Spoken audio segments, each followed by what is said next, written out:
All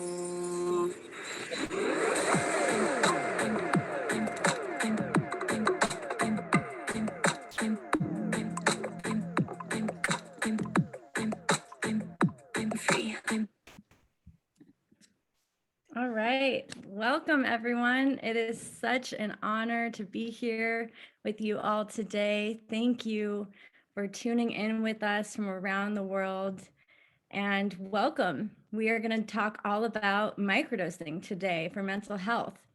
So please take a moment to introduce yourself in the chat box.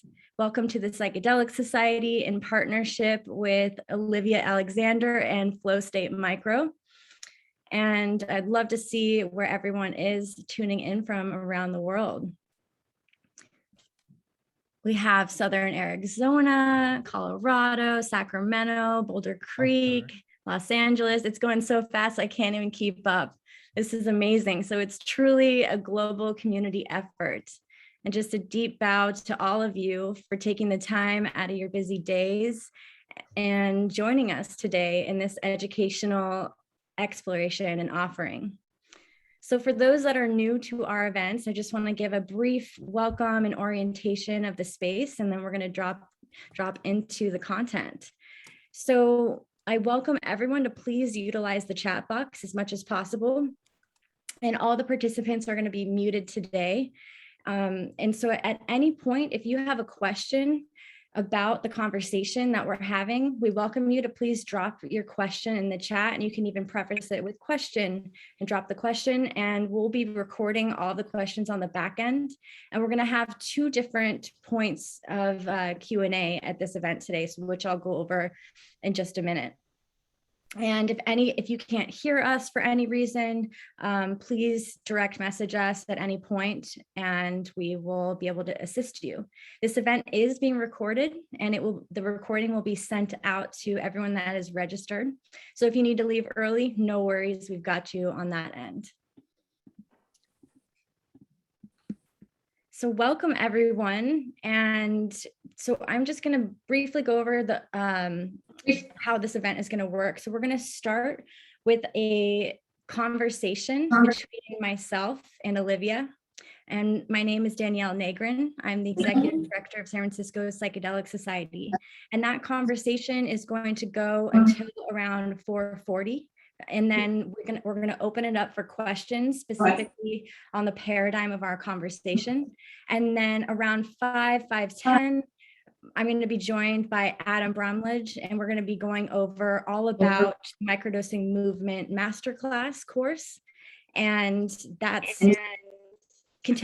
is currently being offered, and we've just started that course, and we're going to do a brief overview of microdosing and what's offered in that course, and open it up for any questions that anyone has about those offerings.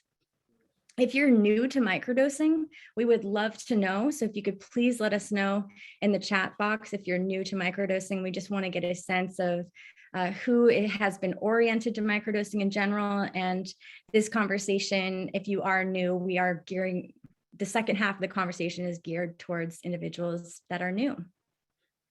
A friendly reminder for everyone to please mute your mic, and I'm going to be doing that right now.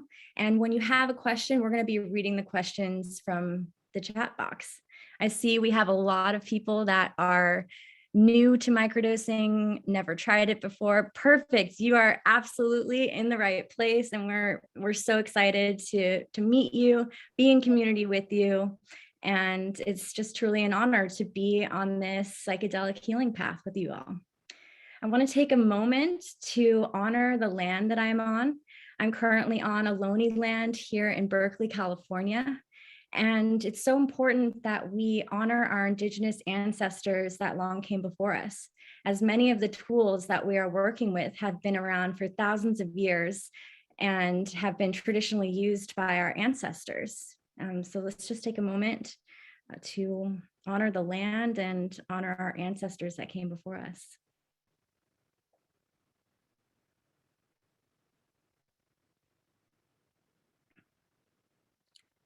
And if you are familiar with the indigenous land that you're on, please let us know in the chat box.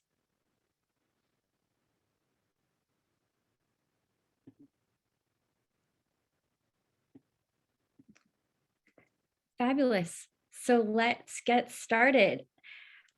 Emily, if you could please stop the screen share.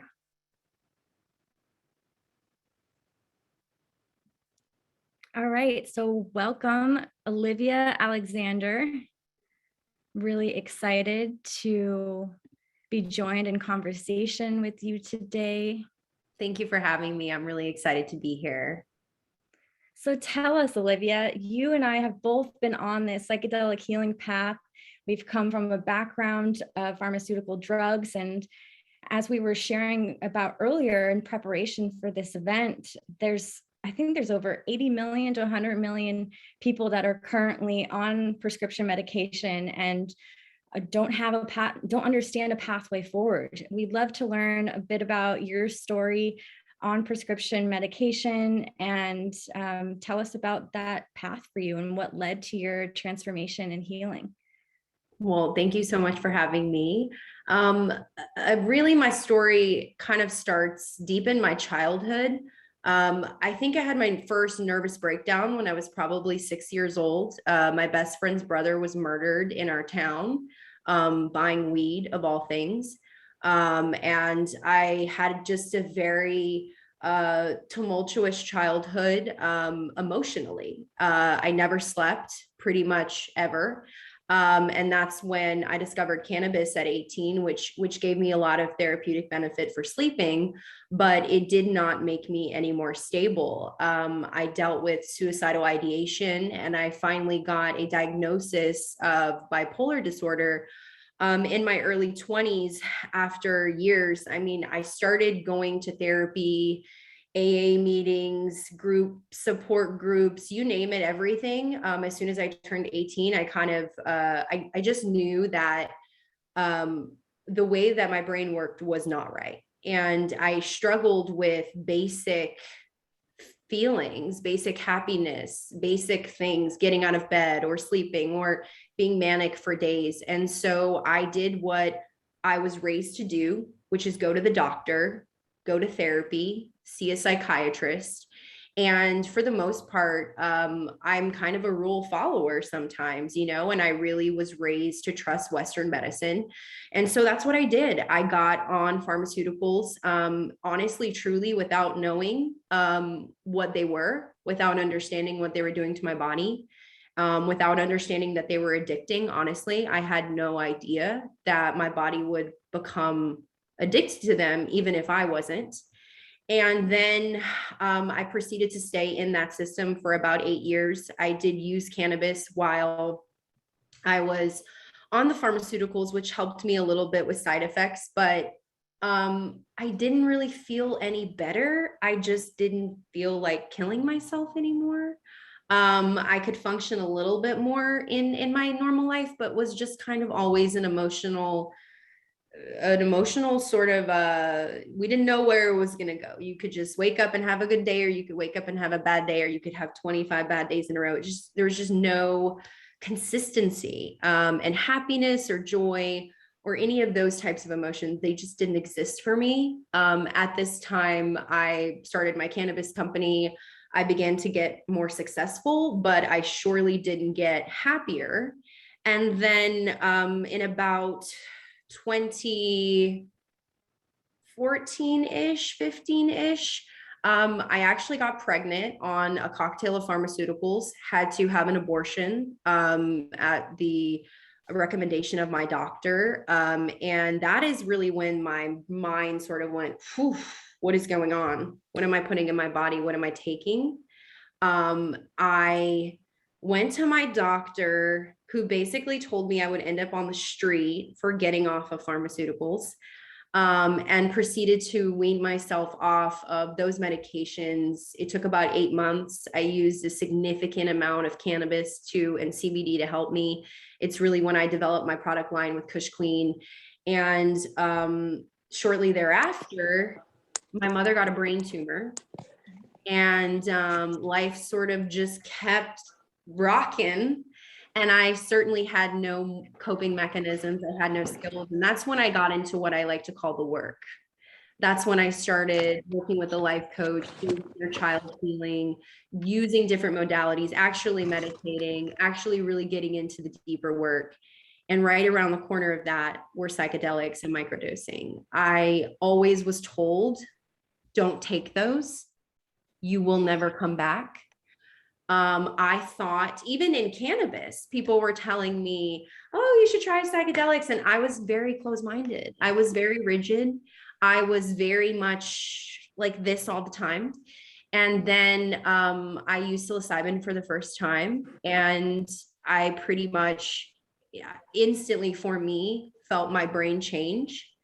My healing was not linear in any way. Essentially, I have just been on such an incredible path ever since I introduced microdosing and psychedelics into sorry, I've given no trigger warnings. I do apologize. I should have just given one big trigger warning because I should have one on my forehead. But I do apologize for that. But yeah, basically microdosing has really opened up for me. I've really been doing it for a few years now and seen just incredible benefit. And really back sometime last year, started my journey on TikTok. Things kind of went viral, as they say. And that's where I was connected with y'all's community, and also this new community that I have online of incredible people who I've met, who are all, really searching for their own version of healing. And I always just try to share my truth and my own journey, and really just speak from the heart and speak from the truth of my story. Because I think for me, when I got diagnosed, feeling it, the big thing that terrified me, made me feel sad, made me feel alone, was that I never found anyone who got better, and being diagnosed bipolar in your 20s, you're just like, so wait, no one gets better, you just stay numb. And I couldn't find people who were happy. I couldn't find people who were thriving. And that really destroyed me. And I am very much happy. I am very much thriving. I feel so connected. And I have had so much benefit from the microdosing in the work, bringing all of the modalities together to really expand the way that I live my life, and the way that I feel, and the way that I, cope with living with bipolar disorder every single day. So sorry, there's a trigger warnings, there's cry warnings. With me, anything could happen, y'all. Thank you so much, Olivia, for giving us a glimpse into your life and what you went through. I know that it's so hard to put everything into, 30, 40 minutes of words to really understand the depths of the pain and the suffering that you experience. But I really appreciate your vulnerability and sharing, and being a pillar of faith and truth for those. There's so many people, I imagine, that are still suffering and on that path and are looking for a way out, or a way to alchemize and transform the pain into empowerment. Yeah, I think it's a little hope, I think that not everyone will walk my path. Not everyone is going to have the same journey and experience. I think that's one of the harms of pharmaceuticals, that they've taught us that it's a pill every 12 hours, that it's one size fits all healing. We're all so unique, and so is our healing. But I feel just so driven to tell my story, and to share and build community too, because so much of what I think has transformed for me as well is having a real community, is having real support, is connecting with people. And that's something that obviously, with mental illness specifically, most people struggle with some form of isolation. Absolutely.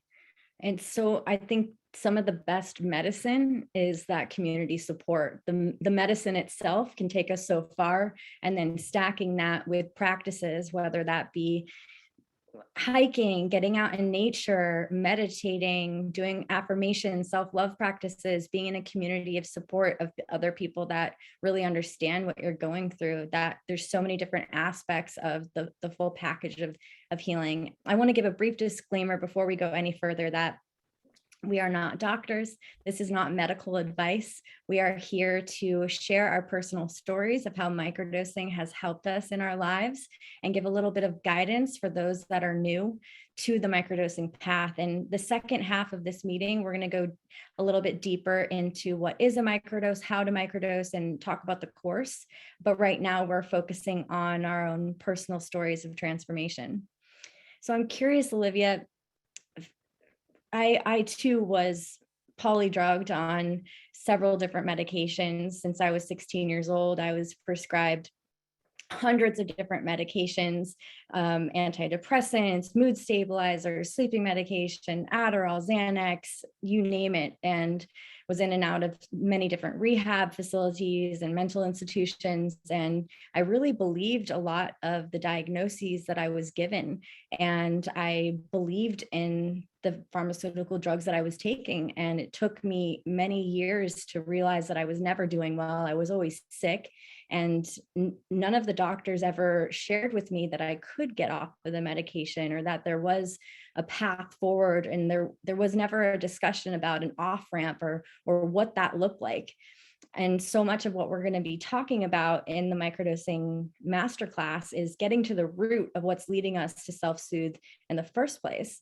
So this is kind of a two-part question. I'm curious for you, what was that point in your life that awakening, that time where you're like, okay, I'm ready to take this jump off of the pharmaceutical drugs and look for a new path forward? And the second part of that question is, once you came off of the psychiatric medication, did you have an understanding of the root of your suffering, and what has been your journey beyond the medication look like for you? Well, I very much your experience. First and foremost, when I went to my psychiatrist and said I need to get off these meds, they basically were just like, you can't. There was never discussion of getting off of them. There was a lot of pushback when I got off of them. And it almost felt like I had to advocate for myself. I know that's a huge thing that I talk to a lot of people online about, is really just how to go to your psychiatrist and say, no, it's time for me. And so that was about an eight-month process. I experienced significant withdrawal that kind of hit me like a ton of bricks because I didn't know it was coming. I didn't feel very prepared. And I was really lucky to have cannabis to help me through that process. But for me, I was just trying to put one foot in front of the other every day and just taper down, get off them. And I honestly, truly didn't have a plan. I don't advocate, other people do that. My only plan was get off them and find another way. I'm very, very lucky that my journey was always truly aligned. And around the time that I got off of them is when I was introduced through a friend to a life coach, who's also a licensed therapist. And that's when she presented me with things that I had never heard of, inner child healing, meditation. I told her, I can't meditate. I don't know how. I can't quiet. My mind doesn't get quiet. I haven't had a quiet mind my whole life. She asked me some questions on her couch the first day about like who I was. I rattled off some weird things that I had succeeded in life and just kind of sunk into the chair. But that is really where, everything sort of also opened up for me after weaning off the pharmaceuticals. Started just doing the work.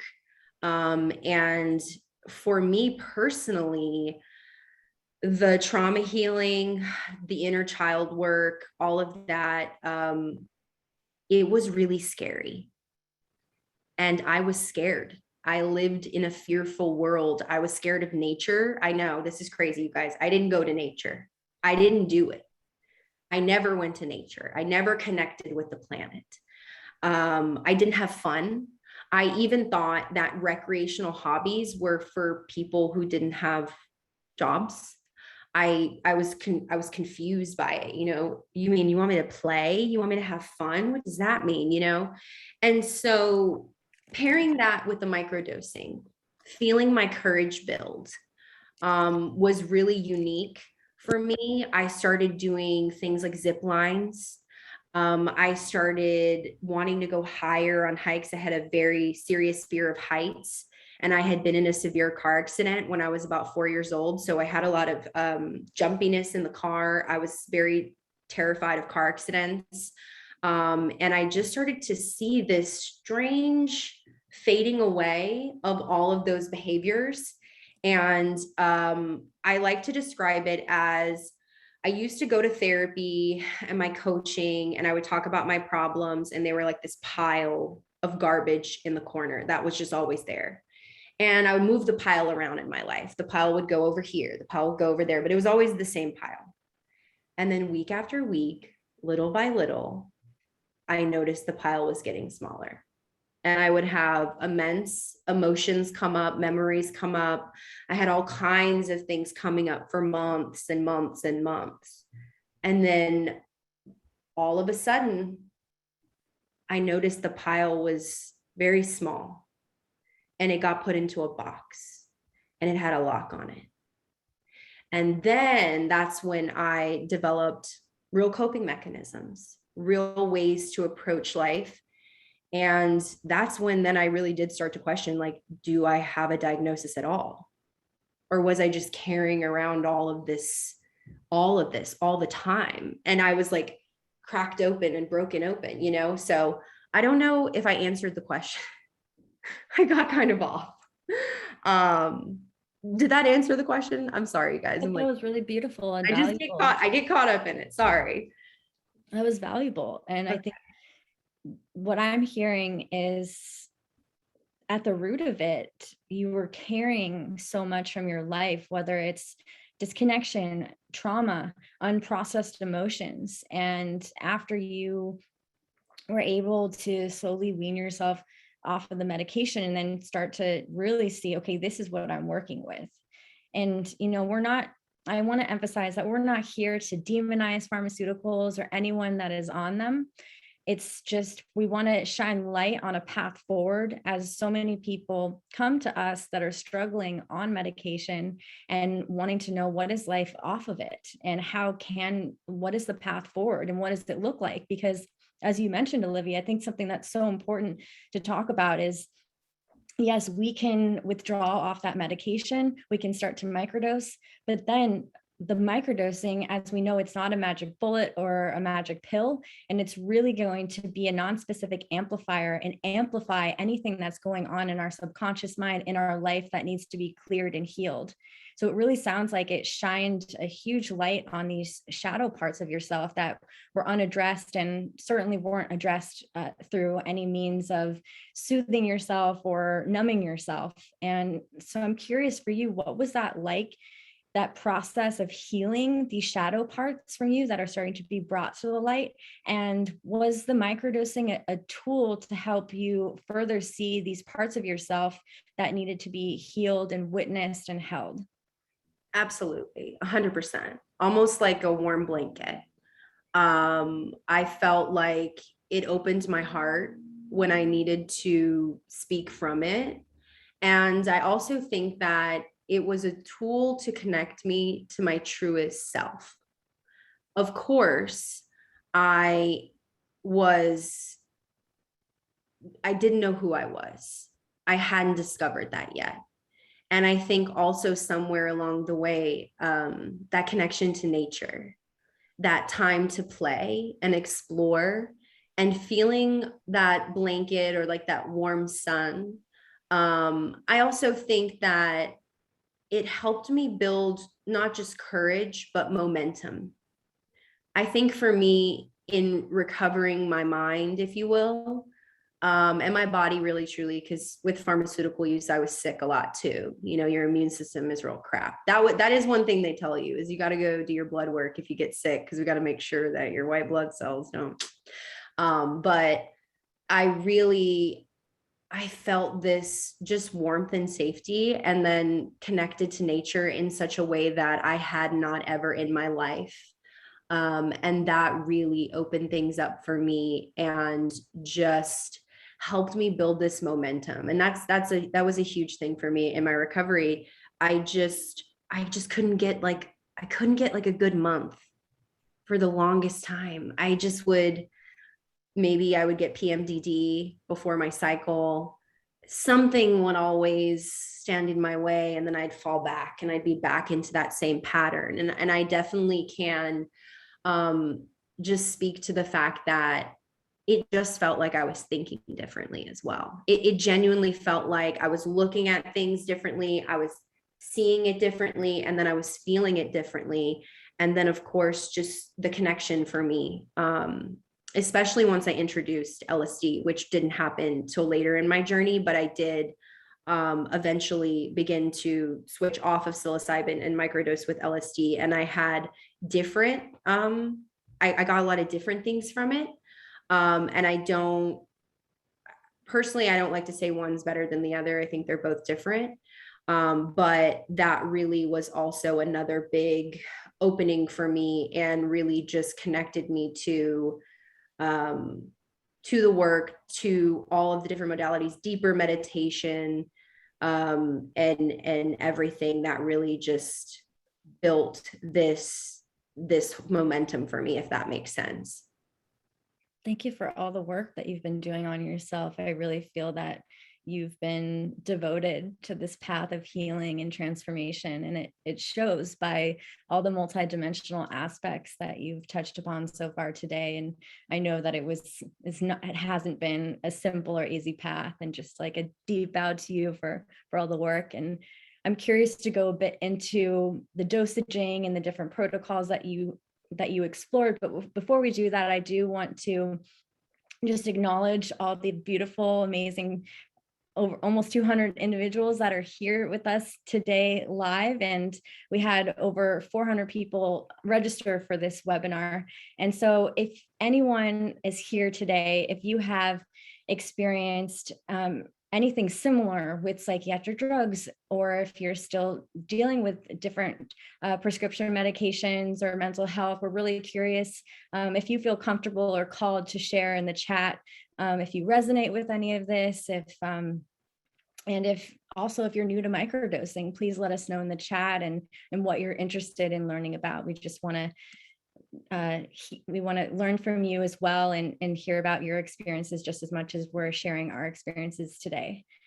So Olivia, and I too resonate with kind of going through this exploration of first I microdosed with psilocybin mushrooms, and that really brought me out of a lot of the psychiatric drug withdrawal that I was dealing with. When I pulled myself off of 7 or 8 different medications, it just completely debilitated me. I could not talk, walk, function. I lost my vision for over a year. I couldn't drive a car. I lost over 100 pounds. I was just like dead and almost left to die and suffer. And none of the doctors knew how to help me or support me. And I almost committed suicide at that point. I was just like, I didn't know what I was going to do. And I wasn't prepared for all of the challenges that getting off of the psychiatric drugs that I was prescribed by a doctor were going to present me. And it wasn't until I finally found the psychedelic medicine and started working with the microdosing that really brought me out of the suffering. It brought me out of the agoraphobia and fear of the outside world. It really helped with a lot of the tremors and shaking and withdrawal symptoms that I was experiencing. And then that led to working with LSD and exploring with a lot of different psychedelics. So let's talk about dosing. Where did you start with dosing with the mushrooms? Did you try different protocols? Walk us through your process with that. And then what led you to the LSD, and talk a little bit about the differences that you feel with the 2 different psychedelics. Well, I did it the wrong way, so don't do it my way. And I didn't have any education. I didn't even have a scale. I had nothing. I just was like, oh, I'm trying this, which is why I care so much about education. I care so much about what you guys do. And I learned so much along the way. Obviously, after a few days, I was like, okay, I have to get a scale. I have to really get researching this more, and of course started like scouring the internet, asking people around, asking people I knew. And so then obviously I was genuinely too scared to even go to like 0.25. I think I was at like 0.1 for a minute, because I definitely had a couple days where I was really definitely taking too much. Still what I consider a microdose, but definitely I was feeling it. I was perceiving it. So with microdosing, you definitely don't want to feel it. Well, most people don't, completely subperceptual. And I was just doing 1 on, 2 off. That's all I had known at that point. And then shortly thereafter, someone had said, oh, you should take a break, and you should try the Stammet stack. So you should try to stack it with niacin, stack it with these other functional mushrooms. That's when I started taking functional mushrooms as well. And I was still doing 1 on, 2 off. And then I think I did that for maybe like 3 months. I'm really big into breaks. I was always very scared of, oh, I don't want to take something every day again. Like I don't want to take it every day again. And then about 6-7 months in is when someone said to me, well, you can do it with LSD. And I was like, really? Huh. So that's when I started looking and obviously finding liquefied LSD from a safe source that is actually what it is. I always advocate that people really be mindful now of what's out there, because it is all about finding a safe source. So it took me some time, and that's when I did the 30-day journey. I did the Fatimid Protocol, 1 on, 2 off. So I did 10 doses within the 30 days. That's what I documented on TikTok.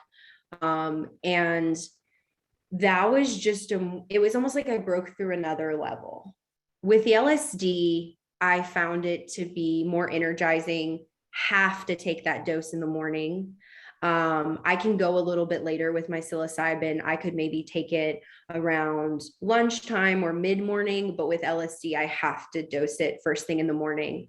Throughout all of this, I realized I had a nasty relationship with caffeine. That caffeine and microdosing is all just too much. I see a question about cannabis use. I use cannabis daily, tinctures on my skin, but I try not to smoke it. And cannabis it will potentiate the effects of the psilocybin. I don't necessarily enjoy mixing LSD and cannabis either. I think it potentiates all of it. And for me, I'm really trying not to use less cannabis. I noticed over time I was using less cannabis as well, and almost using cannabis more intentionally and enjoying my cannabis use more. I think it was less of, gotta have it, need to take the edge off. I didn't have the edge anymore. And I just find the differences between psilocybin and LSD to be, I think, one more inward and one more outward for me. I find the psilocybin to be much more heart opening, but I found a lot of benefits with my PMDD. I always have like a big bad week 2 weeks before that time of the month. And I noticed I didn't have an episode because I'm a big journaler. That's something I really recommend that everyone do who's exploring microdosing for mental health. Also, you'll be surprised at the patterns you find in your eating, in your drinking, in your mood. I really find keeping my personal journal to be this amazing source of data, and I can go back and see all of these different patterns in my behavior. And, the other big thing with LSD is I really found a huge disconnection from alcohol, some bad media. That really activated this other part of something for me, where I was just like, this is bad for me. I want what's good for me. I could feel it calling. And then I just felt this complete connection to the outer universe. Right after I went viral on TikTok is when I connected with Adam, a Flow State Micro. And that's when a few months later, I kind of started to have some issues again. I had a COVID outbreak at my business. I had to shut down for a month. I was under an immense amount of stress. And that's when Adam said, hey, have you ever considered changing your protocol? And so during that period, I actually did 5 on, 2 off. And I really needed it. I also started taking a capsule, a different psilocybin capsule that was a stack of mushrooms, not the Stamets stack, but a different stack that I find to be almost even more subperceptual. And I've really found a lot of benefits from it. I learned so much, obviously, in the class. I took the class last year, and really just have continued to take breaks, check in on my protocol. And I think the thing I loved the most about the class was learning about the intuitive protocol and method. And I think that's pretty much where I'm at now. I do about 2 doses a week. Sometimes I forget. I think that's the beauty of microdosing, is when you all of a sudden you forget it. And then you're like, I'm having such a great, wait, I didn't take my microdose, day. And now being like 2 years into this, two years plus into this microdosing journey, and then I think like 5 years into the work, I'm just really reaching new levels of professional success, and not in the way of my money, in the way of like genuine enjoyment in my business. Just like a passion cracked open for trying new things, which is like the biggest, a polar opposite thing from me. Love going on road trips, love doing zip lines, love adventuring. It's so hard because people didn't know me before. There's few people who knew me before when I was really crabby, you could say, about everything. And so that's really it for me, is staying with the protocol, staying with the work, and now almost like loving the work even more, feeling more courageous to go deeper, feeling more open than ever, and just feeling like, wow, what a journey. And also feeling very empowered with education, community. Very quickly, the student becomes the teacher. I feel like I know nothing about psychedelics, even about microdosing. I feel like I'm always just like learning more and more, but it's so quickly because microdosing is so new, people are just like, well, what do you do? How do you do it? And for me, I think being armed with the education and being armed with the knowledge now about the protocols, about the different methods, and now about all the new science coming out, is something that has really been super expansive for me as well. Thank you so much for that deep dive into your experience and the differences that you feel between the different medicine and the journey that you went through discovering these different protocols and where that landed for you today. And I think it's fascinating too, to show that transformation that you went through from taking handfuls of pills every day and needing to take something every single day of your life, being told that you would have to be on that for the rest of your life, all the way to forgetting to microdose, but still feeling really good and grounded and centered in your body. And what a path, how inspiring of a path. And thank you so much for sharing with our community. And I also want to honor everyone that has shared a bit about their story so far in the chat. Some people have shared that they've been on psychiatric drugs for over 20 years and still suffering, and other people have shared a bit about having a little bit of relief and being on this microdosing path. And people are curious about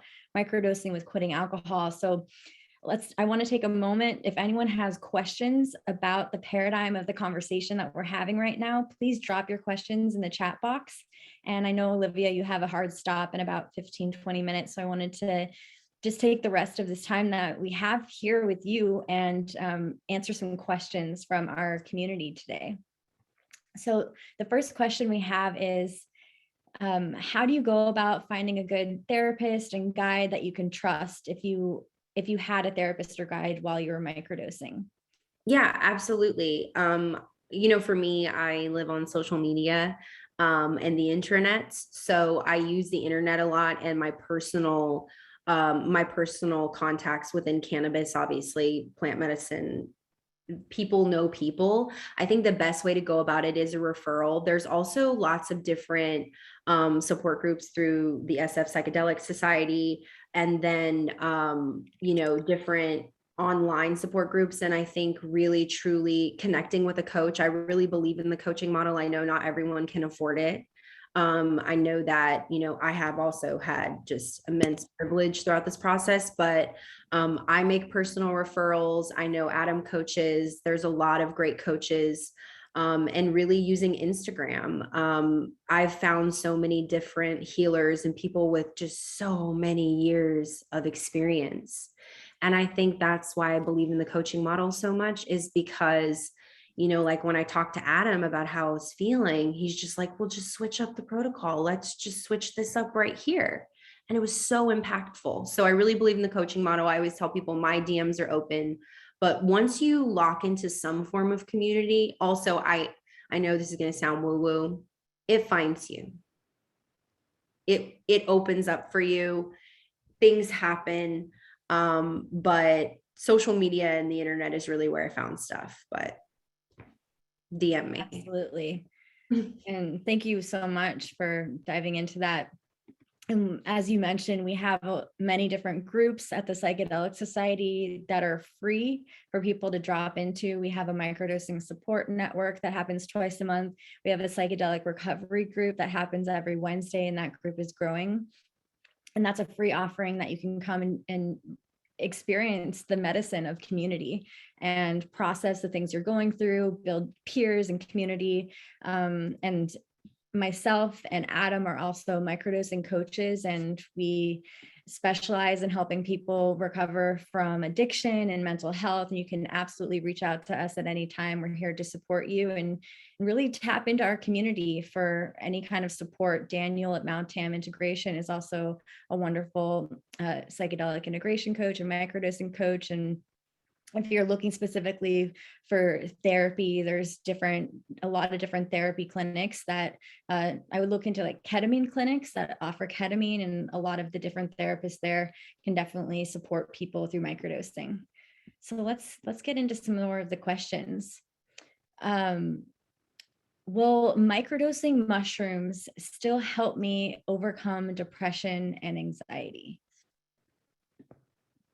I believe so. I believe it can. I think that it's like you said, it's not a magic pill.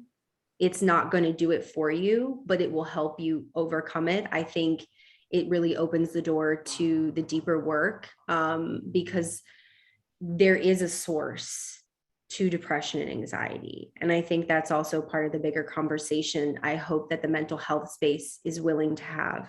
I don't know if you experience that. It doesn't seem, they talk about the chemical imbalance, but where is the imbalance coming from? And so I think that microdosing can be a great tool for anxiety and depression.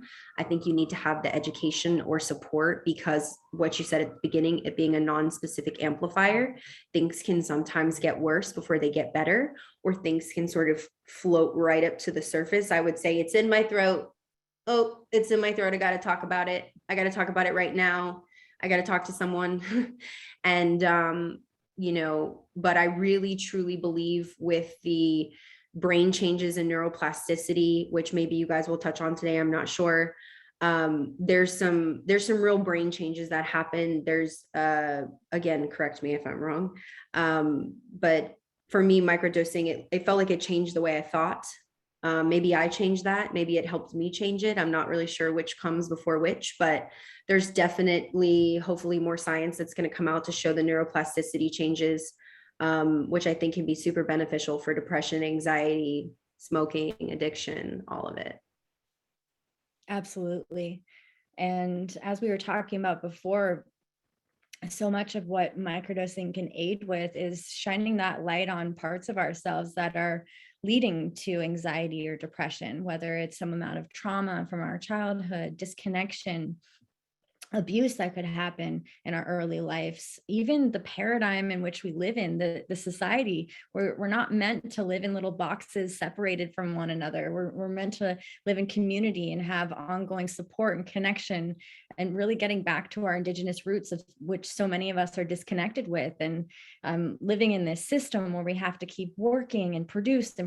And it's almost like this slavery system that we have to keep up with. That can also lead to a lot of anxiety and depression, lack of belonging, the isolation, especially with the pandemic that we've been for many years.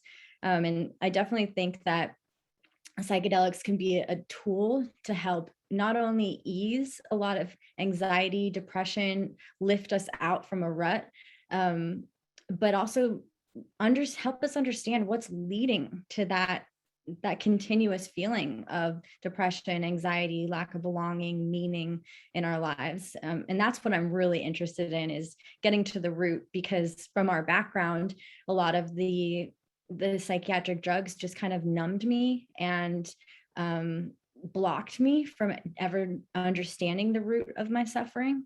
And the psychedelics have helped me get to that root. And now I have a lot more compassion and understanding for myself, because that's not to mean that I never feel anxiety. I felt anxiety today, even getting on this Zoom call, but it's nowhere near the catastrophic anxiety I used to experience on benzodiazepines or the anti-anxiety medications. I used to have a lot of panic attacks, and my depression would get so bad that I would want to take my own life. And it's not like that anymore, because I am starting to look at, well, what's leading that? What's causing that? And what can I change in my life to shift how I'm relating to these things that are coming up in my life? And so for anyone that's here today, I also want to emphasize on having someone to work with alongside the microdosing is transformative. Either whether it's a community, a coach, a therapist, having someone that's there to help you process things that come up in the microdosing experience, and to help normalize any kind of shifts or changes that you're experiencing in your life, because this is not something that you're supposed to do alone and not talk about with anyone, especially when we're in an environment in our current political climate with the war on drugs. It's not really safe to like share your experience openly at the grocery store, or even with certain friends or family members that may not be on our level of understanding. So we really want to emphasize having people to hold you accountable, talk to, and process things that come up and help guide you. Can I just piggyback off one thing you said? Sorry, but I also think that for depression, anxiety, and the mental health space, like sort of zooming out, I think one of the things that I was doing and I learned through my coaching, but you guys reiterated in the class, which is you learn how to check in on yourself. You learn how to scan your body and your mind and your heart. And there's this other aspect that I think the mental health community misses. And it's like almost teaching you how to take care of yourself. It's teaching you how to work through that feeling or that anxiety or that depression. And I think that there was some big moment for me with microdosing, and especially my anxiety, that it really taught me how to check in with it and how to look at it and go, oh, okay. And that introspection, I think, is really powerful, and a really powerful tool that coaches can really help you learn, because that is also a practice, just like meditation or hiking or any of this. You know, it really is a practice. It feels to me like it's always evolving, for me now, especially. Beautiful. Thank you so much for that tool of wisdom of stepping outside of the suffering and getting to look at it and witness it and work with it like a friend or a partner, and not being submissive to it or letting it control you. There's so much empowerment in that. I appreciate that. I also want to state that psychedelics aren't for everyone right now. And also psychiatric medication is not for everyone right now. And our approach to this is not anti-medication or anti-psychedelics or pro-medication only or pro-psychedelics only. It's really up to a person to decide what works best for them. We're just here to share about our own personal stories and journeys, experiencing psychotropic medication for Olivia 8 years, myself 12 plus years, and then finally realizing that we were ready to evolve into a different state of being and relating to our world, and different tools that we're utilizing to support our consciousness in our lives. Another question we have is microdosing daily for a year normal? This person found different answers. So that is not normal to microdose daily. It's, as Olivia was mentioning earlier, it's important to take days off. And with any kind of nootropic, whether it's with microdosing, even peptides, different nootropics that work with our consciousness. We can build a tolerance very quickly. And the tolerance is actually a lot different with mushrooms and LSD. LSD tolerance is built even faster than mushrooms. So it's super important to have that spaciousness and take days off and allow your receptors to heal and not build a tolerance to it. And there isn't any research that's specifically being done on what can happen if a person microdoses every single day. But we're not wanting to take that chance. And we do have an understanding through the research that is happening that it is important to take days off and give yourself that break and spaciousness. And we're going to be going deep into the different protocols in the Microdosing Movement Masterclass. But as we were mentioning earlier, there's some traditional protocols of either the Microdosing Institute talks about every other day, and that can be used for mushrooms and not LSD. There's a protocol with Dr. Jim Fadiman that's every third day. Paul Stamets speaks about taking the microdose 4 days on, 3 days off. That wouldn't be good to do with LSD, and just really giving yourself days off to integrate the medicine, understanding what comes up through the experience, and not banging your receptors every single day, which is different from pharmaceutical drugs.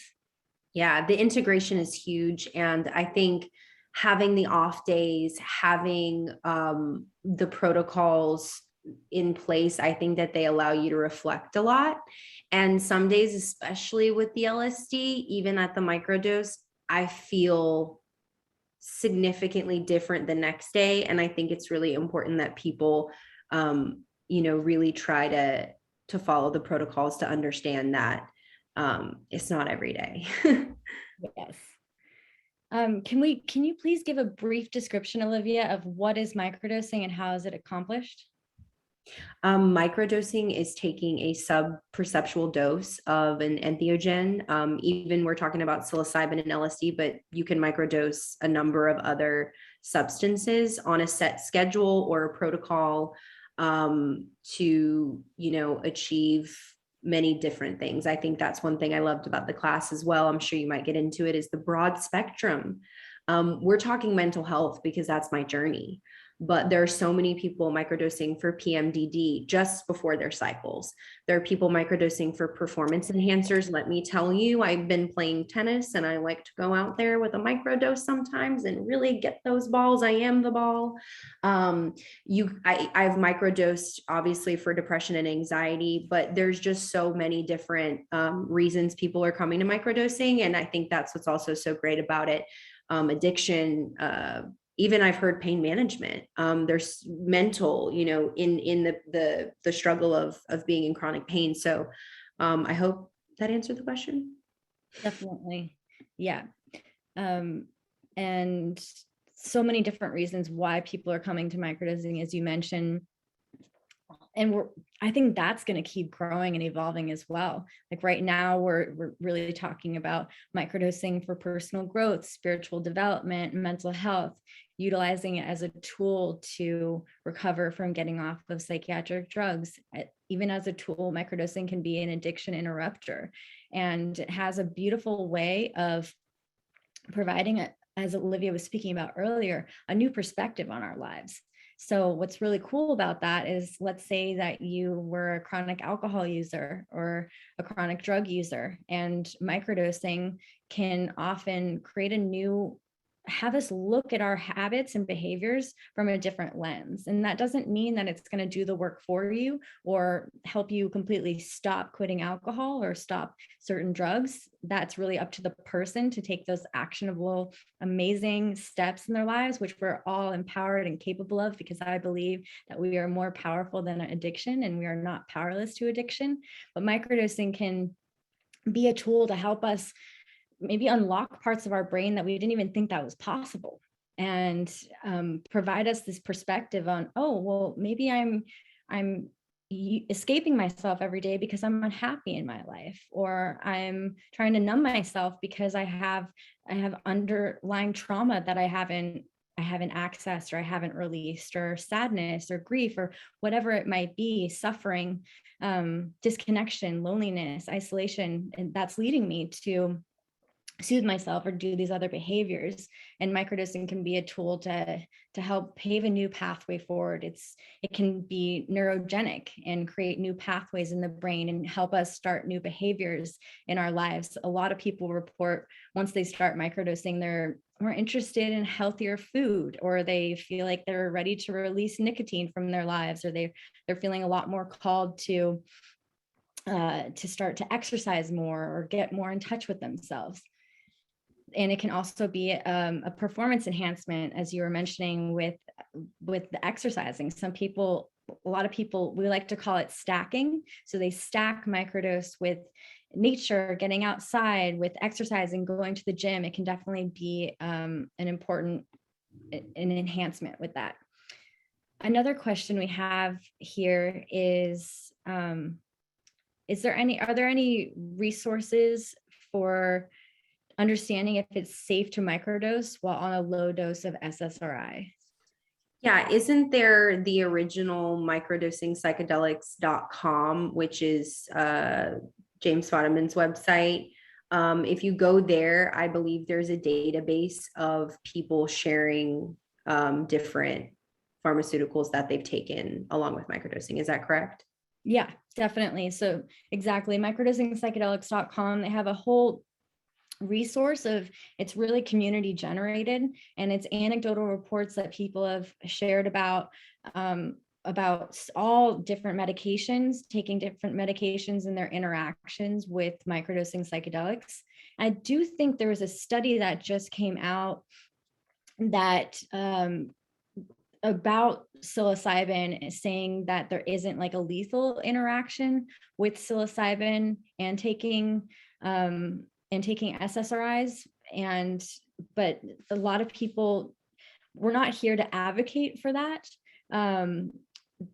Yes, thank you. Someone put in the chat that they just released a scientific paper about psilocybin and SSRIs. We're not here to advocate for combining the two, but we want to meet people where they're at and understand that there's a lot of people that are taking psychiatric medication and do desire to start microdosing, and that is getting a bit more normalized. People report that if they are taking psychiatric medication and microdosing, especially with SSRIs, that sometimes the microdosing or the SSRIs can kind of blunt the experience. So they have to take a bit more of the microdose to actually feel it. And some people report that they don't feel it at all, or they don't notice any differences. So, as we're going through this, and this is really community led, we want to know what's happening for you. Please let us know, report back to us. If you are starting to microdose and taking certain medications, you can submit something to microdosingpsychedelics.com, and people are going to benefit from your own experiences, just like we're benefiting from Olivia's story today. And we want to know what you're experiencing with microdosing. If you're feeling any interactions, we now have an understanding that it's not lethal, but there could be a chemical interaction when combining the two. Do you have time for a few more questions? Yeah. Okay, great.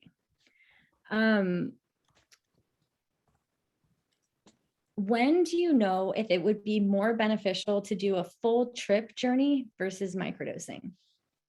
I think that's a personal decision. And I think that every single person's journey and experience and mental health history needs to be taken into consideration. I am very open with the fact that I don't trip. I have done many trips.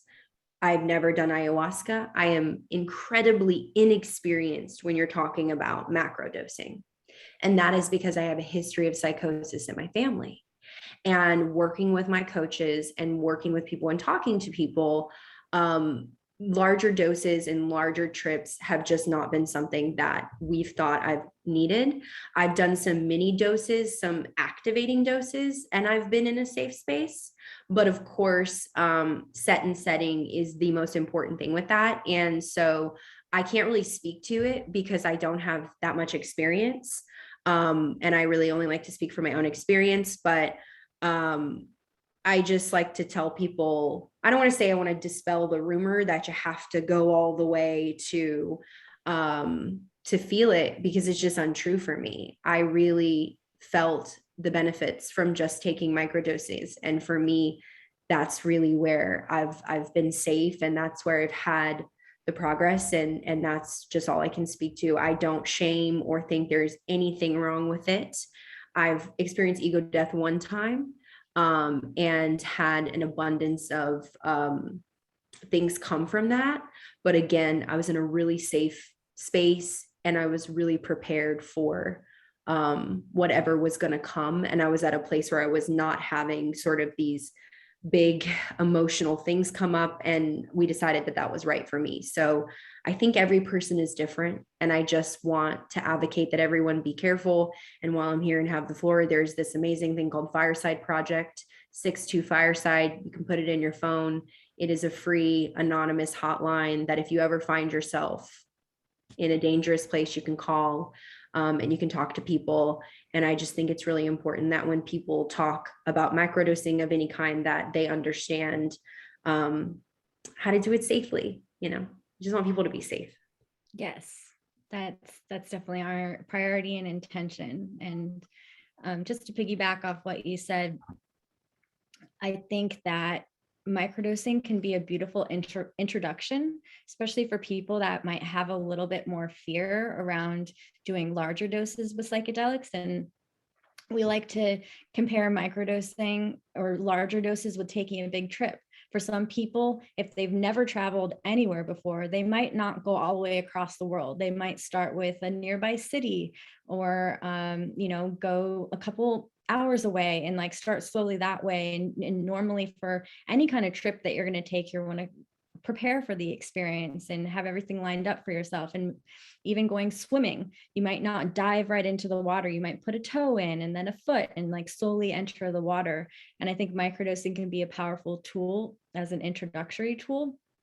And it can be really helpful as a mood enhancement and a subtle shift in perspective, and supporting people in everyday practical ways in their life, where some people feel like they really want to do a deep dive into a journey. And a journey can also be a huge perspective shift. It can be life transformation, just like microdosing can be in one experience. And some people talk about that they received 10 plus years of therapy in one night, let's say from ayahuasca or a big mushroom trip.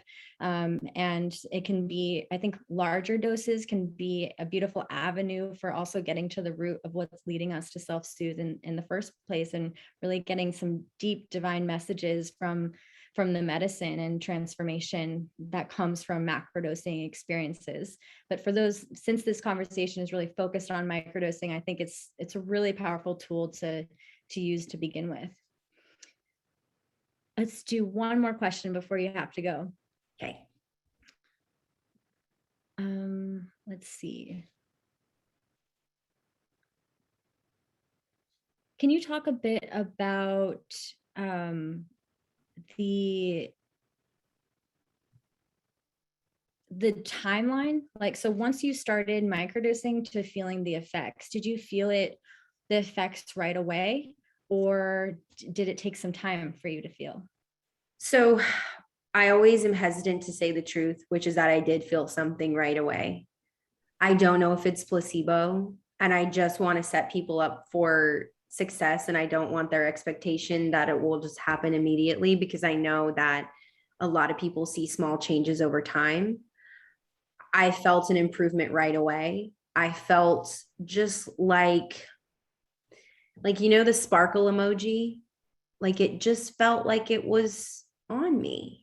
And then I remember like the first week, my second dose, noticing some significant changes in the way I reacted to things, stressful situations, which I was like, whoa, who is that? Is that me?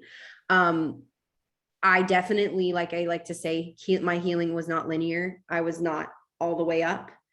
I went up and down and up and down, and I had humongous breakthroughs. And then I felt like I'm not having breakthroughs, took breaks, and felt mind-blowing things during some of the breaks were some of my biggest epiphanies, if you will.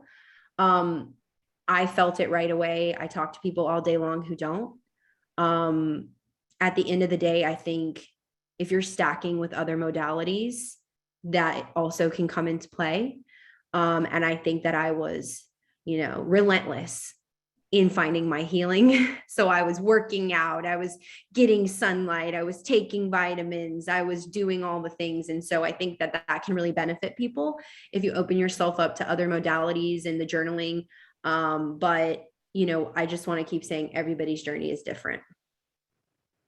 Absolutely. Everyone's journey is different. Thank you so much, Olivia, for being here today, for sharing your story, your wisdom, your transformation with us. It's been such an honor to have you. And I know I've seen so many people in the chat feel deeply impacted by hearing your vulnerability and your words today. So just a deep bow of gratitude to you. Thank you for partnering us with the Microdosing Movement Masterclass and the Microdosing Movement. Where can people find you and stay connected to you? The Liv Alexander on TikTok, on Instagram, and my DMs are always open. My email's there. You can always get in contact with me. Thank you guys for having me. Sorry I can't stay, and I'll see you guys in class. Adam, love to you as well. And, thank you so much for being such a gracious host and full of so much love and wisdom. And thank you everybody for coming and listening to me. It really is truly it's an honor to hold space and to be a part of this movement and to help people know that there's hope. So thank you all very much. Have a beautiful evening, and I'll see you on the gram or on TikTok.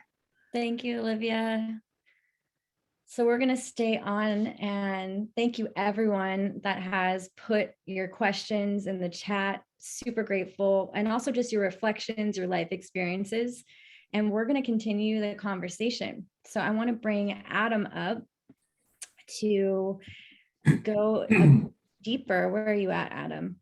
I'm right here. And I just want to thank the more than Marilyn, hi, this is Steve from the group here. Yeah, no, this is Adam here. Thanks, Steve. We are so happy to have more than 140 people here with us. Good. I was here today. And before we go. Oops. Sorry about that. I had to mute everyone. Okay, thank you. Thank you. Thank you all for joining us. If there's anybody here that does not understand what microdosing is at this point, let me just cycle it back for you, okay? Microdosing is taking a sub-hallucinatory dose of a psychedelic.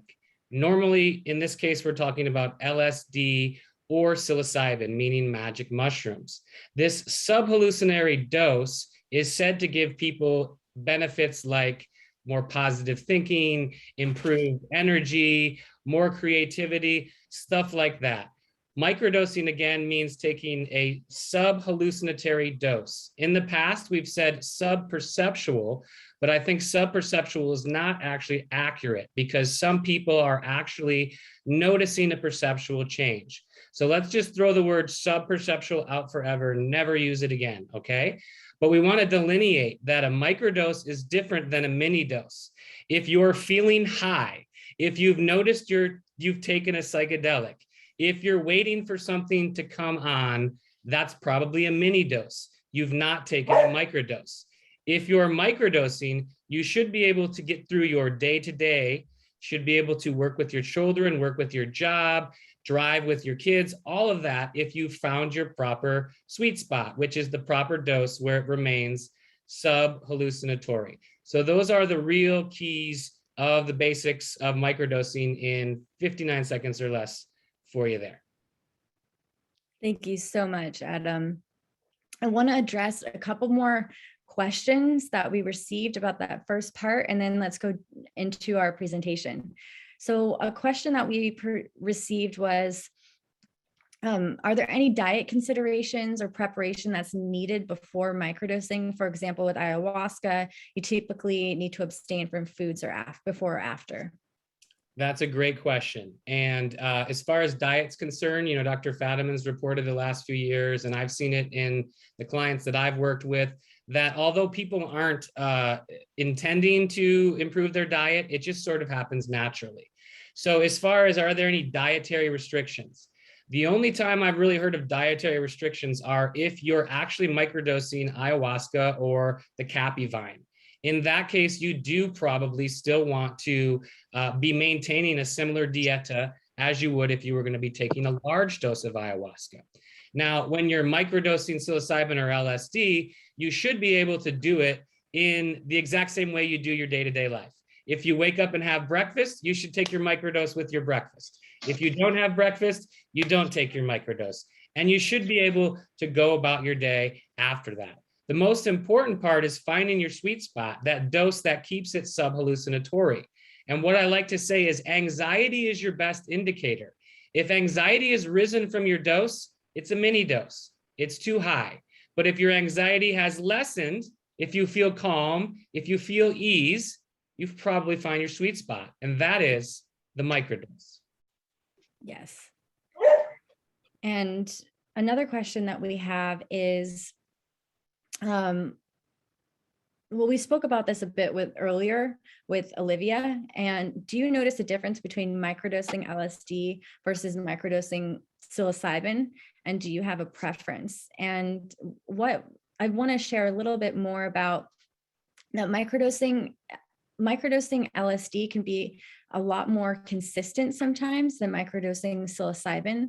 I've noticed when I microdose with LSD, I don't feel as much of an amplification in my energy as I do with psilocybin. Psilocybin can generally bring up, it can get to the root. It can help you understand some underlying emotions or things that are happening in the subconscious and really bring them to the surface. Whereas LSD can be a very powerful tool for like productivity and focus. And LSD can last a lot longer than the psilocybin, but the psilocybin can also be really impactful for understanding a lot of depression and anxiety, soothing the nervous system. It's a natural substance, a natural fungus that can be found in nature, and we can grow it from our own homes. Do you want to speak to your experience, Adam, specifically with microdosing LSD versus psilocybin? Yeah, personally, I believe microdosing LSD is more of an advanced position to be in, because LSD, you can make a lot bigger of a mistake with LSD. You can think you're microdosing LSD and take a massive dose and be set into the depths of hell in the matter of 20 minutes. So unless you know your LSD provider well, you know it's diluted well, you've tried it well yourself, you know how to break it down into that exact microgram range, LSD can be extremely beneficial for people.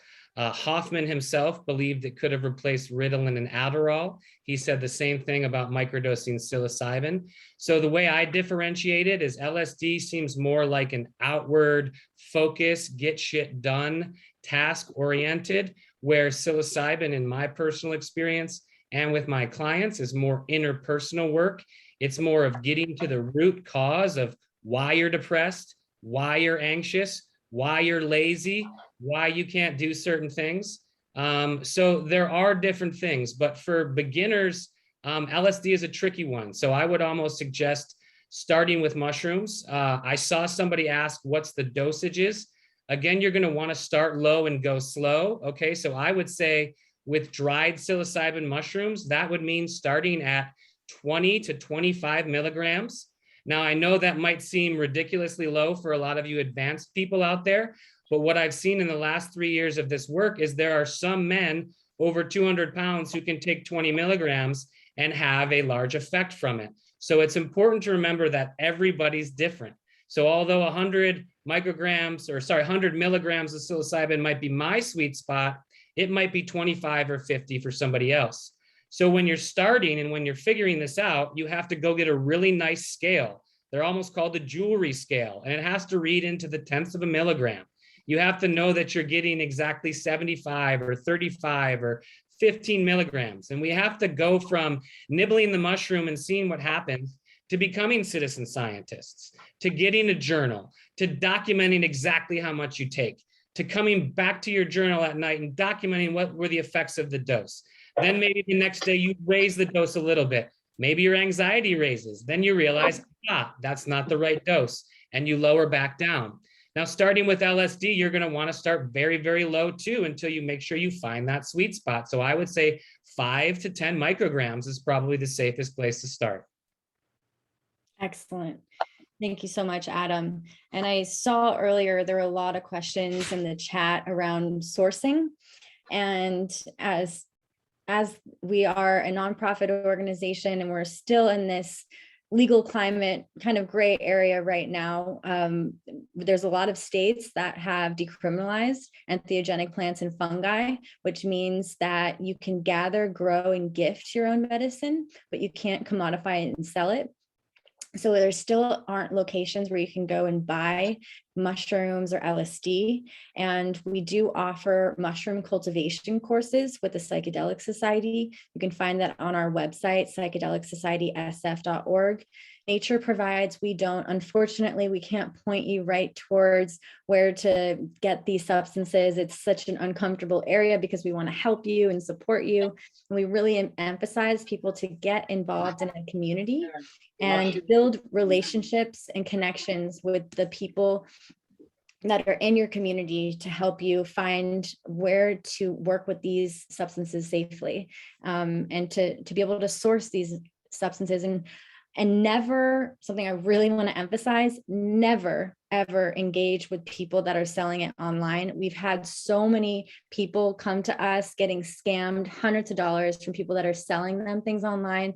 A lot of these scammers will attack people on our different social media channels. We've heard of people a lot of people email our meetup list or our Instagram page. I don't know if anyone has been on Instagram and noticed that all these different accounts start following you that are selling substances. More likely than not, it's a scam, and we never want to encourage people listening to these people or sending people money for these substances. And I know it's hard because you want to get started right away.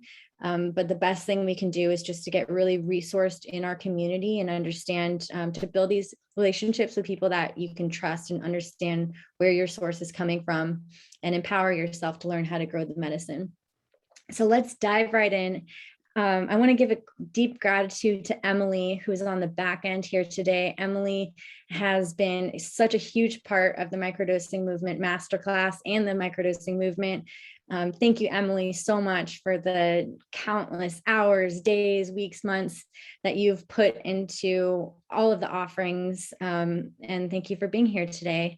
If you would be so kind to bring up that slide deck.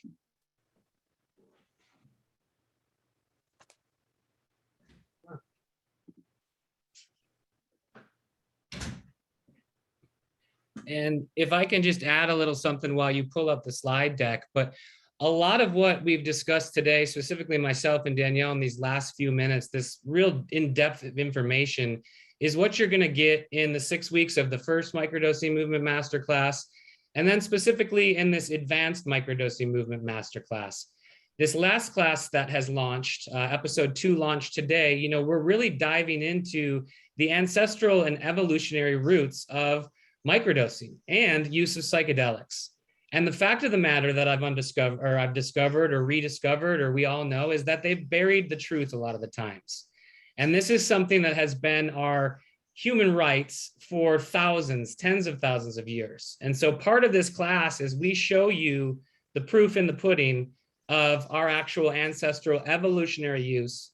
Not only that, we bring it up to modern times where we discuss the real untold history of psychedelics, and the fact that the CIA actually started the psychedelic movement here in the United States and around the world.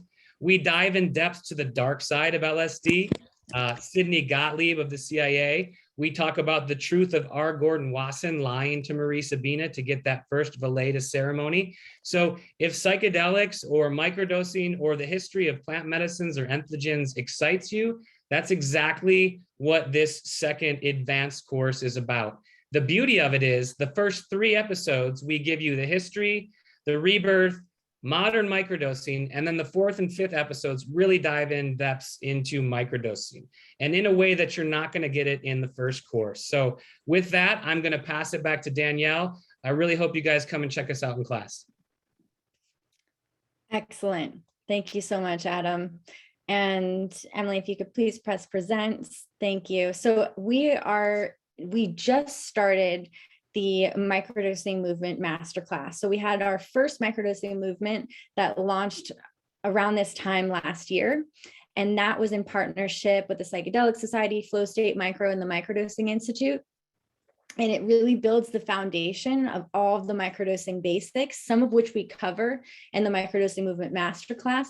But what's specific about the Masterclass is we talk a lot about microdosing for the first time that people are really talking about microdosing and the ancestral use, the history of microdosing, the history of the psychedelic movement. We also have our fabulous friends, which we can't wait for you to learn from.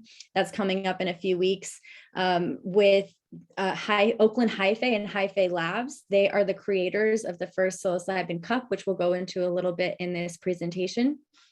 And they do sequencing testing. So in Oakland, their mushrooms are decriminalized. So there's cultivation can happen. So what happens is people submit their different types of mushrooms to these guys, and they are scientists and they do testing on the different mushrooms, and they're finding out which strains are more suitable for microdosing, which strains are more suitable for macrodosing. Some strains are 5-10 times more potent than other strains.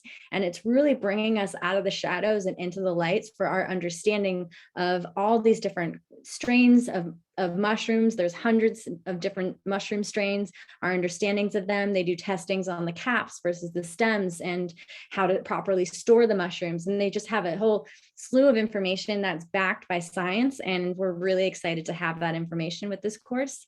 So let's dive into it.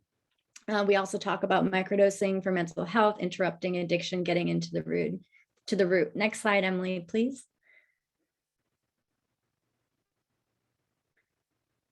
So as we know, microdosing is gaining public attention and popularity. There's so many headlines that are coming out about microdosing, and it's an exciting time to be alive. We see that microdosing, the understanding of microdosing is spreading throughout the planet. We have people here today from all over the world. I see a question about where to sign up for this class. So Psychedelic Society SF.org under courses is where you can sign up for the masterclass right away. And we're going to go into this next presentation. We're going to take you through what the class is going to cover and a bit about more information about how to microdose. Emily, can you drop a link to sign up for the class in the chat so it makes if she does that, it will take her off of the presentation. Oh, okay. I will. Oh, it might take me off. Okay, we will drop a link in sooner or later, guys. Okay, there it is. Boom. You sign up at the link in the chat. Thank you. Next slide, please.